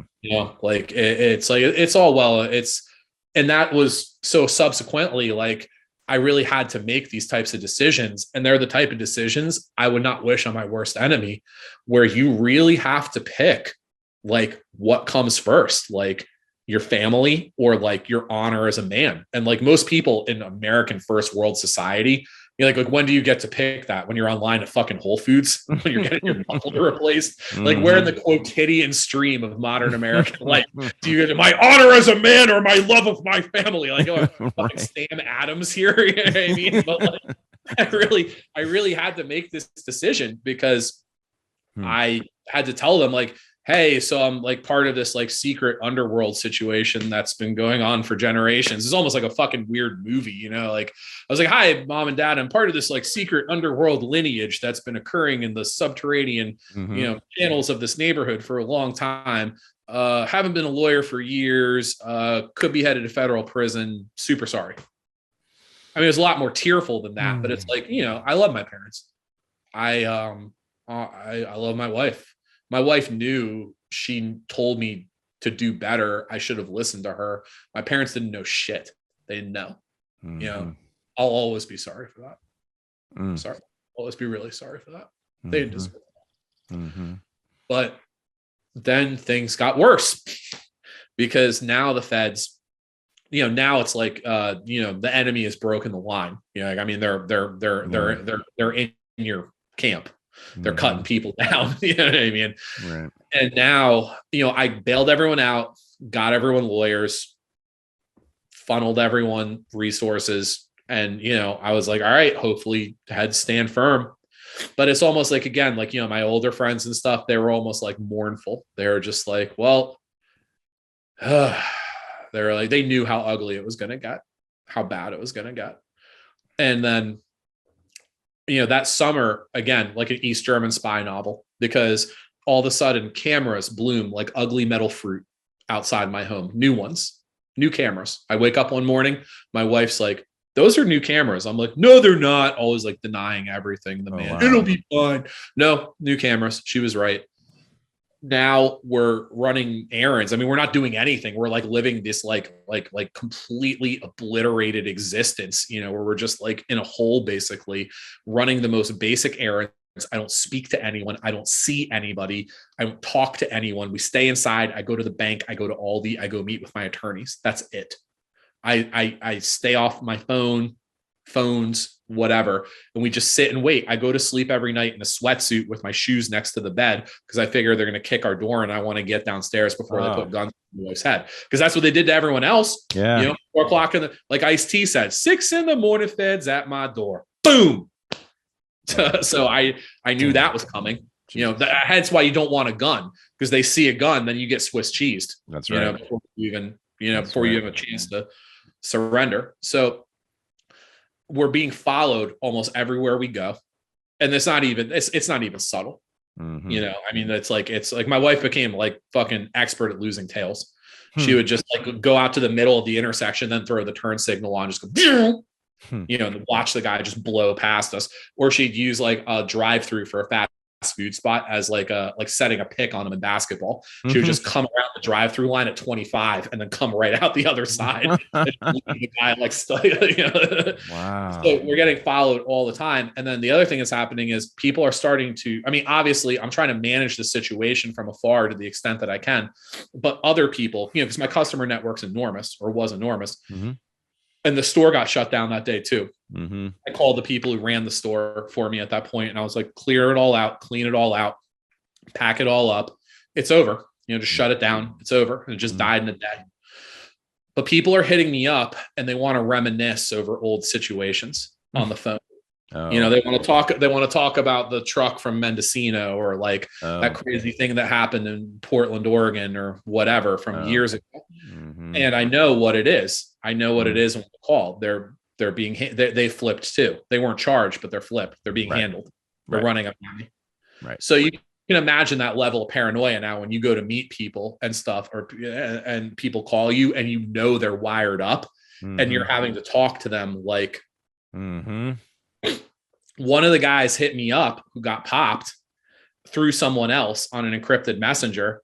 And he was like, he said, for $2 million cash, I'll take responsibility for the charges. And I said one of my immortal lines. I was like, oh shit, $2 million. I was like summoning more bravado than I felt, but at least I said it. I was like, why don't you just fucking rat for free? Ooh. I was like, go rat for free. Rat. I was like, you and your fucking rat friend, go rat for free. Wow. Yeah. So I knew that things were just this summer, you can imagine the paranoia. It's so weird. You're just like walled off from the rest of the world. Everyone else is literally like, like that fucking Chicago song, like Saturdays in the park, feeling like the 4th of July. And you're just driving through it. Like you haven't slept in weeks. You have a beard. You're fucking dirty. Like, like you're just like hunched over. Cause like, you're being followed by the feds. Like you are completely taken out. It's a good precursor to prison. You're completely taken out of normal American life. Like you're gone. You're walled off. Things get worse. My friend calls me and he goes, my dad's gone. And I was like, your dad's gone? Like he skipped bail? I was like, that's fucking weird. He's like a 63-year-old suburban guy. Like, what is it? Where is he? I said, where is he? Gone. He goes, Nah, bro, he's gone. He hung himself. We just found him in the basement. I got down on my hands and knees in a Target parking lot and just vomited all over the fucking floor. Damn. Because this guy was a guy, he wasn't a big player. He was just there to help out. He got hired by his family to help out on Fridays. He wasn't like a big dog. He like barely had any customers of his own, and they hit him with this mandatory minimum indictment. So he's looking at 5 to 40 in federal prison at 61 years old. He gets fired from his job.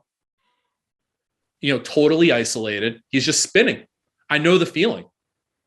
I want to fucking kill myself in this shit too, man. Like the pressure that they bring is indescribable if you haven't been through it yourself. Mm-hmm. It is absolutely indescribable.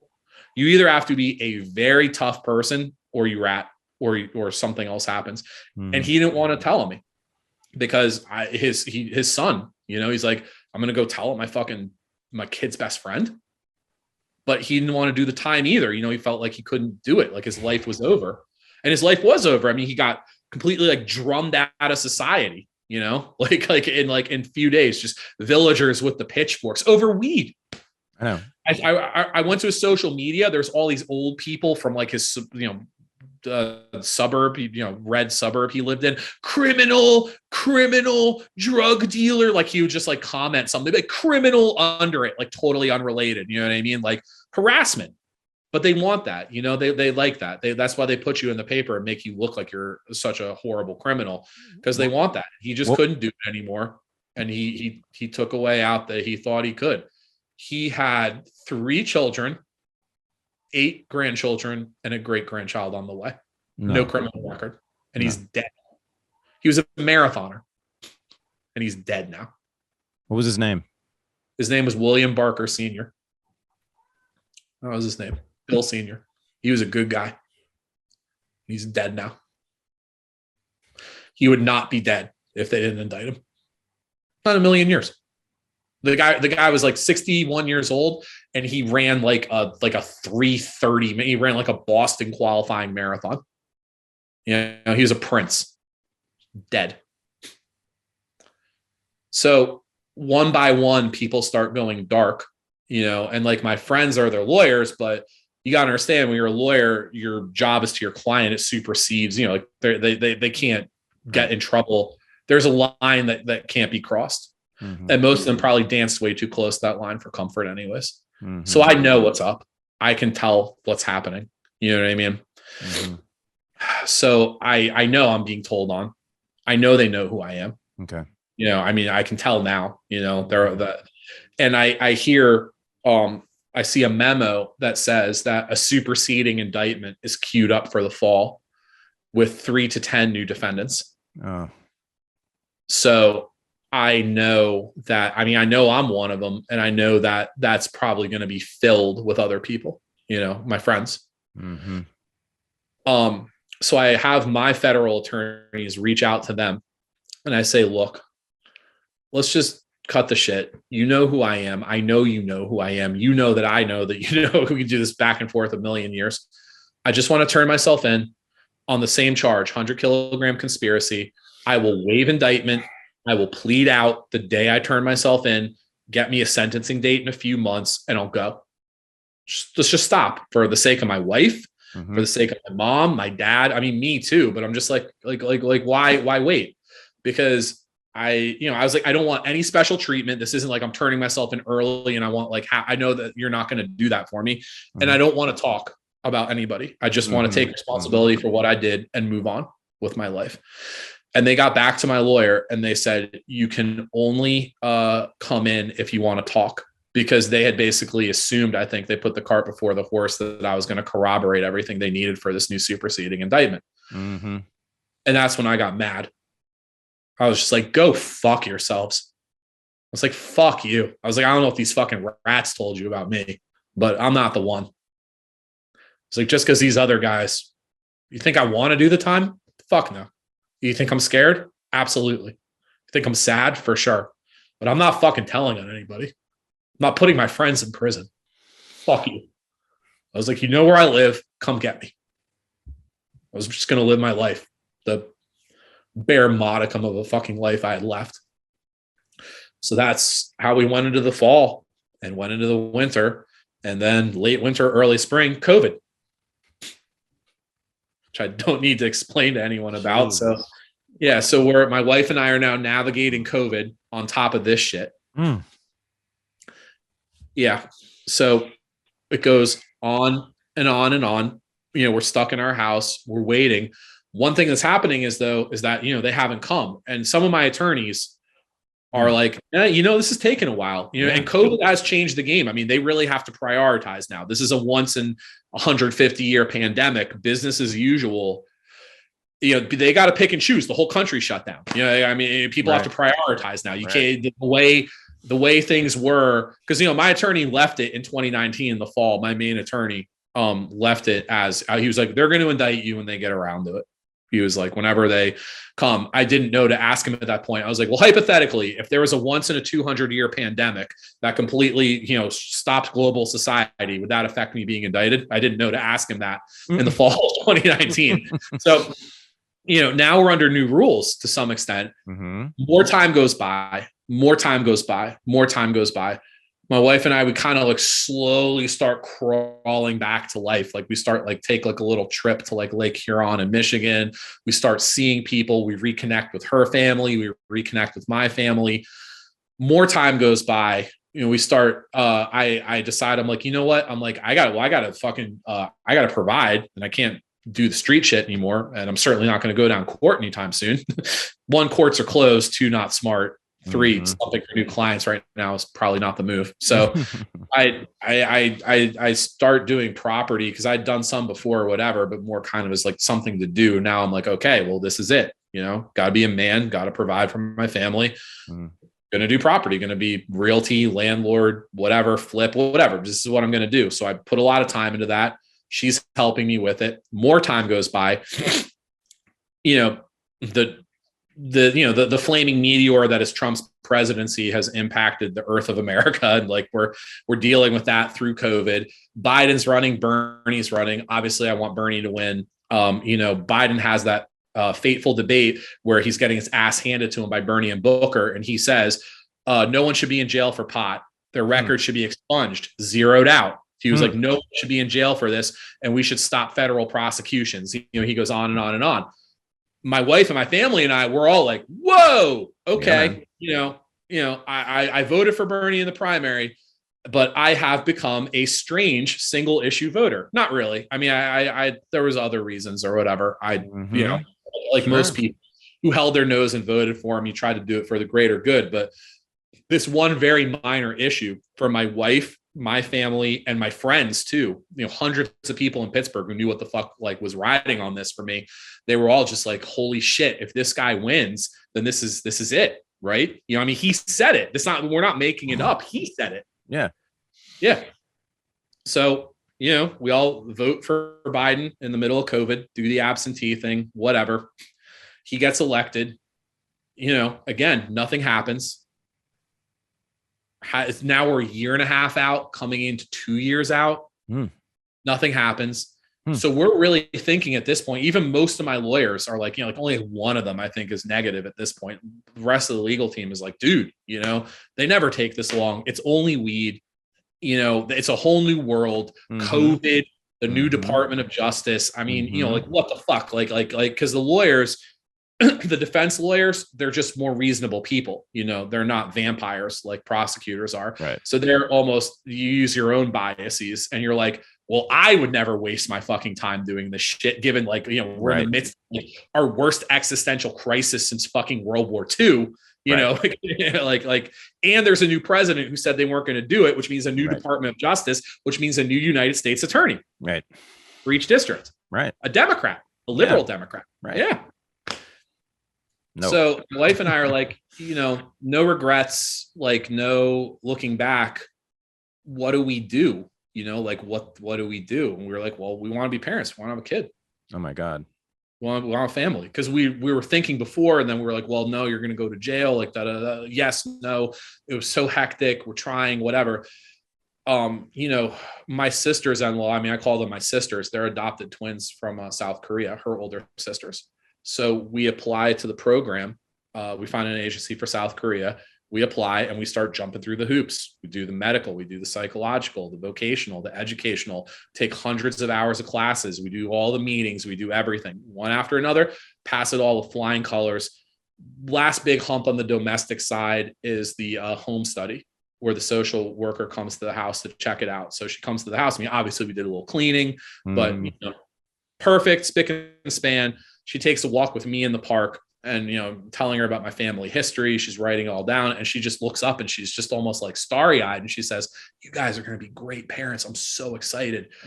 She's like, "You get it." She's like, "You understand about incorporating a child from a different culture and, like the traumas." But she's like, "Because of your wife's background, she's like, you guys are going to be great." She's like, "I am wholeheartedly endorsing your application.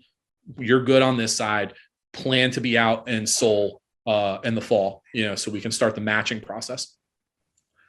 48 hours later, I'm smoking a bowl. My phone rings. My wife's watching TV. I look down and it's my federal criminal defense attorney. I already knew. I mean, literally, I just looked at my wife and I was just like, "It's Chuck." And she looks back and she goes, "The adoption's over, right?" And I'm like, "Yeah, I'm sorry. I love you." I was like, "I'm sorry. I love you." She goes, "I love you too." And I was like, "All right, I got to pick up the phone." So I pick it up and I'm like, "What's up, man?" And he's almost like, he's so cynical, but he's almost like mournful. And he's like, "You got indicted. They told me you've been indicted. They got you under seal. They haven't opened it yet, but they told me." He was like, "They came to your house twice today looking for you, but they couldn't find you. Are you in town?" He's like, "You got to turn yourself in." And I'm just like, after all this, all the people who died, everything, this is how it ends. I was like, what a fucking waste. I asked him, I was like, "Why did they take so long? They could have taken me in 2019. He's like, "I don't know, man." He's like, "I don't know. COVID, maybe." He's like, "I'm not sure." Well, I found out later why. They didn't even tell me what I was charged with for 4 days. So I know if I was charged with the 100 kilo conspiracy, 5 to 40, 1,000 kilo, 10 to life, or something bigger. So I'm literally just like lying in. I don't even think I urinated in 4 days. I was so scared. I'm not gonna lie. That's how scared I was. And again, they were like, my lawyer's like, "Are you gonna cooperate?" I was like, "Nope, not talking. I won't do it. I will not talk." Jesus, man. Not cooperate. So I come down there. I realize I get charged with the exact same fucking thing I asked to turn myself in for. Jesus fucking Christ. 2.5 years before. I don't say anything. No posts, no media, no nothing. Some people know, people close to us. Then I plead guilty, and I'm in the Zoom. I'm pleading guilty by Zoom. I never went into a court, just once this whole time. Everything's done by Zoom. I'm zooming in to plead guilty. And I see the thing pop up, and it's the newspapers for local, Post Gazette, Trip Live, whatever. And I turn to my attorney. I'm like, "What the fuck?" And he's just like, "Slow news day, I guess." I knew what it was. I plead guilty, come out, get smashed. Just smashed. Lawyer says he's a criminal, is an actual criminal in business with the heroin gang in Braddock. Just anything nasty they could fucking say. Anything. Because again, they're utilizing the media. They're literally utilizing the media to try and get me to rat. Fuck. Yeah. Still won't tell on anybody. Holding strong the entire fucking time. I start doing my own interviews, my own web stuff, whatever. Anyone wants to talk to me. College newspaper wants to talk to me, fine. Friend with a podcast that's 3 listeners wants to talk to me, fine. Forbes magazine, High Times, anyone, big, small, medium, whatever. Yep. Because I'm like, fuck this shit. I'm not telling anyone, and this is fucking egregious. This is disgusting. Yes. This is disgusting. I was like, I refuse to be silenced. I was like, "You're gonna give me more time?" At a certain point, I was just like, "You know what? I'm standing on this shit as a man." I was like, "Fuck you. Go give me 10 years. Go give me 12 years. Fuck you." Wow. I'm not telling on anyone, and I'm going to tell people what happened to me because this is fucked up. Gets to the point where even the judge, who's the most conservative jurist in the Western District, he's the same guy who gave Tommy Chong time for selling bombs 20 years ago. He contacts the prosecution and my side and says, "I don't want to give him the mandatory minimum, but there's only one way, or there's 2 ways you can get out of the mandatory minimum. One is like ratting, 5K1, substantial assistance, wearing a wire, going to the grand jury on people, testifying in open court, setting people up, whatever. What was done to me, clearly, because fucking indict someone 2.5 years later if you don't have the world telling on them. Right. Or there's something called the safety valve, which is for first-time nonviolent offenders who weren't charged as the leader, manager, organizer, financier of the conspiracy, and they didn't have a firearm or use violence in commission of the crime. And that gets you out of the mandatory and into the guidelines, at least, because in this, it's like my guidelines are X, but my mandatory is 60 months, no matter what. Nothing, because of Biden, that good old crime bill, nothing gets you under that except this.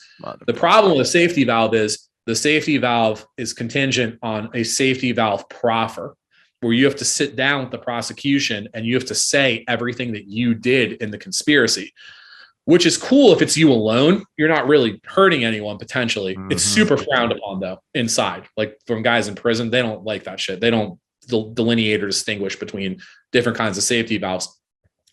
But if you're in a multi-person conspiracy, right, you know, like there's other guys. I have a co-defendant. I haven't talked to him in 2.5 years or whatever, but like he hasn't pled out yet. I don't know what he's doing. Right. You know, they want me to say that I got weed from him. I was like, I'm not saying that. Right. I was like, I'm not saying anything.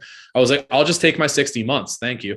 And they were almost like, they had the fucking temerity. They do all this shit to me, fucking kill my friends, ruin my adoption, throw me in prison. And now they're mad at me because I'm not letting them save face by cooperating. Because with the judge calling them out, he's essentially saying, why did you even indict this case? I mean, he can't say that, but he's like, why? He's no fan of mine. I think he doesn't like me. You know, he probably found the commercial to be disgusting and offensive, as is his right. But he's like, he sees the proportionality because I can't call out an individual person as a rat because it would get me in trouble, you know, like violate conditions of my bond. But the first guy whose fucking fault this all was, he got 3 years probation on a 5-year mandatory. He got sentenced before me. So, you know, you can draw your conclusions from that. So even this judge, you know, he's like, well, respect for the law, respect for the court, whatever. He knows it's not going to look good when I get a 60-month sentence and the other guy for the same crime gets a 0 year, 0 day, 0 month sentence. Right. But I was like, at this point, I really was like, you know what? No, I'm going to make you do this to me. I'm not cooperating. Any cooperation, any mercy that's predicated on cooperation isn't mercy. It's not real mercy. You don't give a fuck about me. None of you care about me. You know, you just want me now. You want thanks. You wanted to turn the guy who made that commercial and is like the underground folk hero to people in Pittsburgh. You want to turn him into a rat. And when I wasn't your huckleberry, now you need me to do this last little thing, this little diet ratting so I can preserve the legitimacy of your system. No, let the whole fucking world see what your system's about. Give me my 5 years. So on pure principle, I walked in to a Zoom hearing and I took my 5 years. Right before I went into the Zoom hearing, they published their sentencing memos. You know, mine was dozens of letters from people talking about the kosher meals I delivered to seniors during COVID and all the money that I gave to people, the candidates I helped back, the charities I backed, my friends, my family, whatever, saying that I was a really good person and they love me very much and they don't think I should have to go to jail. One of them was from my friend who was in the commercial, who was a war hero in the 28th Infantry Division, the Bloody Bucket. It's the red keystone. He has it tattooed on his neck. Same unit that the judge was in Vietnam. He was in Iraq. And he literally said, he was like, I am a wounded combat veteran on full disability, decorated combat veteran, rifleman, you know, combat engineer for the 28th and 503rd Engineer Battalion. Why do I have to go to war to fight when someone I love like a brother is going to get a mandatory minimum prison sentence over this? He was like, this is insane. Wow. He's like, you're not doing this in my name. Wow. He was like, I beg you. So the prosecution dropped their memo. Their memo started with a quote from my commercial, and then another quote, and then another quote, and then another quote. And it became blatantly obvious. The memo went up on Twitter and went viral. It has like 13,000 likes and like 3,000 retweets because the entire content of the memo revealed what it was the entire time, which was as soon as they realized who I was, the entire focus of the investigation was literally just to bring me in and get me to rat because that would be a huge coup for them. And then when I didn't, they exploded, took away their moral victory. And the entire reason that they forced this investigation over 3 U.S. attorneys in this district, 1 acting, 2 official, 2 DOJs, a fucking pandemic, and 2 presidents, the Capitol riot, all this other sea change of life that has happened from the spring of 2019. I mean, think how different the world is from 2019 and now. And they never dropped this case. Never. Like Tommy Lee Jones and the fucking fugitive. You know what I mean? Just relentless tracking me was because I made the commercial and they wanted to make me pay for it. And weed, man. Weed. Yeah. And weed. Yeah. Weed. What I did was so detrimental to society that, child porn guys get a year probation. Molesters get probation. I saw a guy who got caught. And again, I'm not judging. I understand there's systemic stuff or whatever. He got caught with fentanyl in a gun. He got 8 months. I'm about to get a 60-month sentence for weed. For being a loudmouth, really. Yeah, exactly. For being someone a radical. A loudmouth 10 years before, because it wasn't like while I want to be clear about that. It wasn't like while I was selling weed, I was still out here like making billboards or whatever. When I made that career choice, I literally took that persona as best I could. I understand you can't really, as best I could shuck it. I did and walked by. I didn't double dip. I didn't. Okay. Yeah. I wasn't out here like dropping new commercials, flipping them off or whatever. I tried to conduct myself as quietly from the day the commercial came out until 3 weeks after I pled guilty in 2019. The world heard very little from me. Yeah. I was busy. Right. Building an empire. Yeah. The American dream. Yeah. I was trying. Yeah. I was providing. I had a good business going. I need to, So, can I ask how your wife is doing? She is incredibly strong and she's holding up as well as she can under the circumstances, but she's utterly bereft and heartbroken. So, I mean, it's both, because like we've been inseparable since 2003 and now the prophecy is true. In a couple of weeks, I'm going to wake up. I'm going to kiss her. I'm going to tell her I love her. I'm going to say goodbye. I'm going to walk out that door and I'm not coming back. Not for a long time, at least. Not for years. How old are you? I'm 40. I turned 40. This happened when I was 37. So this is already clogged up 3 years of my life before I did a day. When COVID happened, I was 37. I'm 40 now. Well, what can we do? So right now, the only thing there's a unitary window for relief for anyone convicted in the federal system besides appeals or whatever. Yeah. And that's a presidential pardon.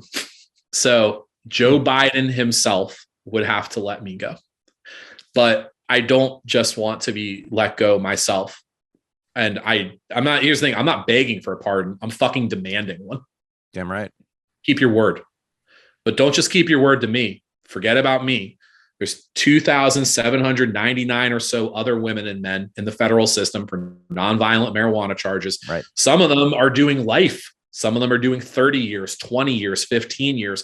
My friend Bobby Capelli got the same charge as me, 100-kilo conspiracy out of Connecticut. They caught him with a Cessna, or they flipped the pilot on a Cessna and got him. He took it to trial on 1,000, beat the 1,000, got convicted on 100. He's doing 8 years for this shit right now in Otisville. Weed, only weed. John Wall is in a supermax right now in downtown Baltimore. He's been in prison for 2 years, waiting trial on a 1,000-kilo conspiracy, 10 to life. Weed. Yeah. Be a man. Keep your fucking word. So my friend who ran Massachusetts for Bernie in 2020, Daniel Ezra Morath, he got so enraged at this whole situation that he hit me up and we hatched a thing called No Pardons, No Votes. Yeah. And it's really just a hammer because I realized that, as a loyal foot soldier for the Democratic Party since I was a child, and then as every local from dog catcher to president since I was 18 years old, straight blue down the line, I kept my promises. They haven't kept theirs.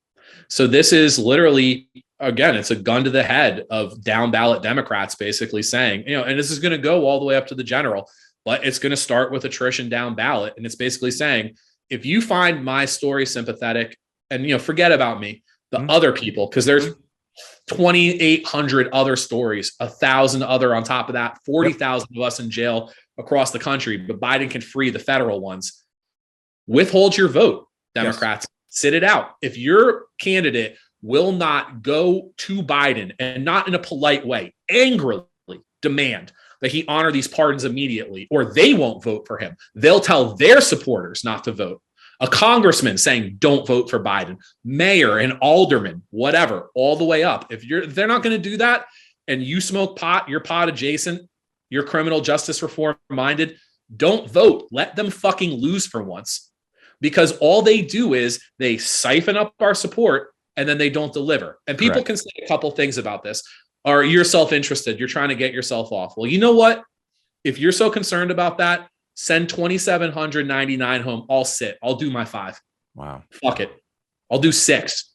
Let the other ones go home. If it's about me, if I annoy you that much in this debate, hypothetical straw arguer, because that's some of the feed I've gotten. And I'll also say this: we've gotten like 99% positive feedback on this from people. I'm sure people are angry. I'm sure. And they're sick of it. Yeah. And then my other one is, this is simple. Like I said in the beginning of the interview, this is a rounding error. This is one email. This is $500 million in the budget. This is like pens and pencils. Yeah. This is lanyards and key fobs. Okay. Mm-hmm. To free 2,800 people. If they can't do this, they were never going to do any of the other shit they promised our generation. None of it. You think they're going to fucking solve climate change if they can't let 2,800 people out of jail for pot? You think they're ever going to solve the gender equality wage pay gap? You think they're ever going to tackle systemic racism in the country on the streets if they can't let 2,800 people out of jail, most of whom are people of color?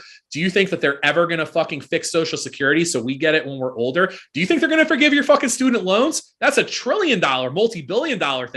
They can't let us out of jail. Guess what? You're being played. It's a really simple litmus test. It's easy. This is a simple one.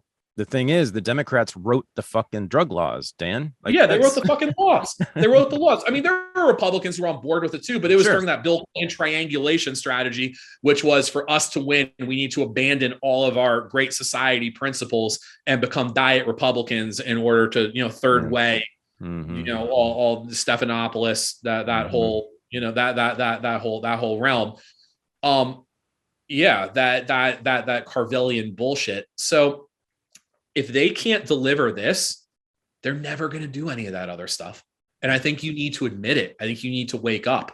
Yep. I'm not asking you to go vote Republican. I'm not asking you to go switch your affiliation. If anything, I want you to stay Democrat and literally go to the website, pardonsnow.com, sign the pledge, donate a little bit of money to Daniel Ezra, because he's literally living out of his fucking car in New Hampshire. I'd be there with him, but I'm not allowed to leave the Western District of PA.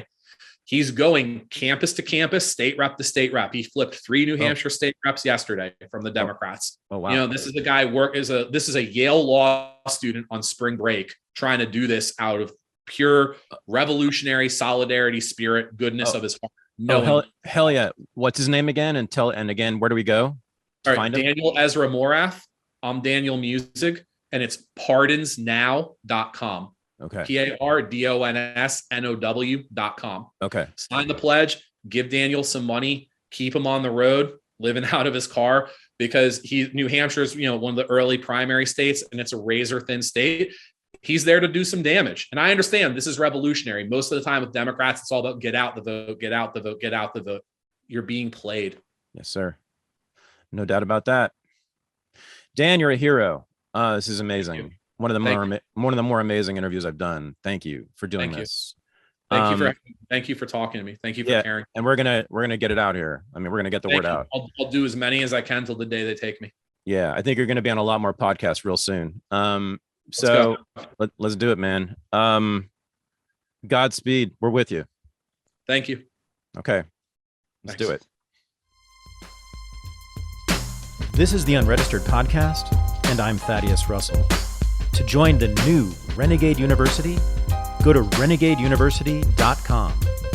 To join the new Unregistered Underground, the supporting listeners group for the podcast, go to unregisteredunderground.com. Thanks for listening.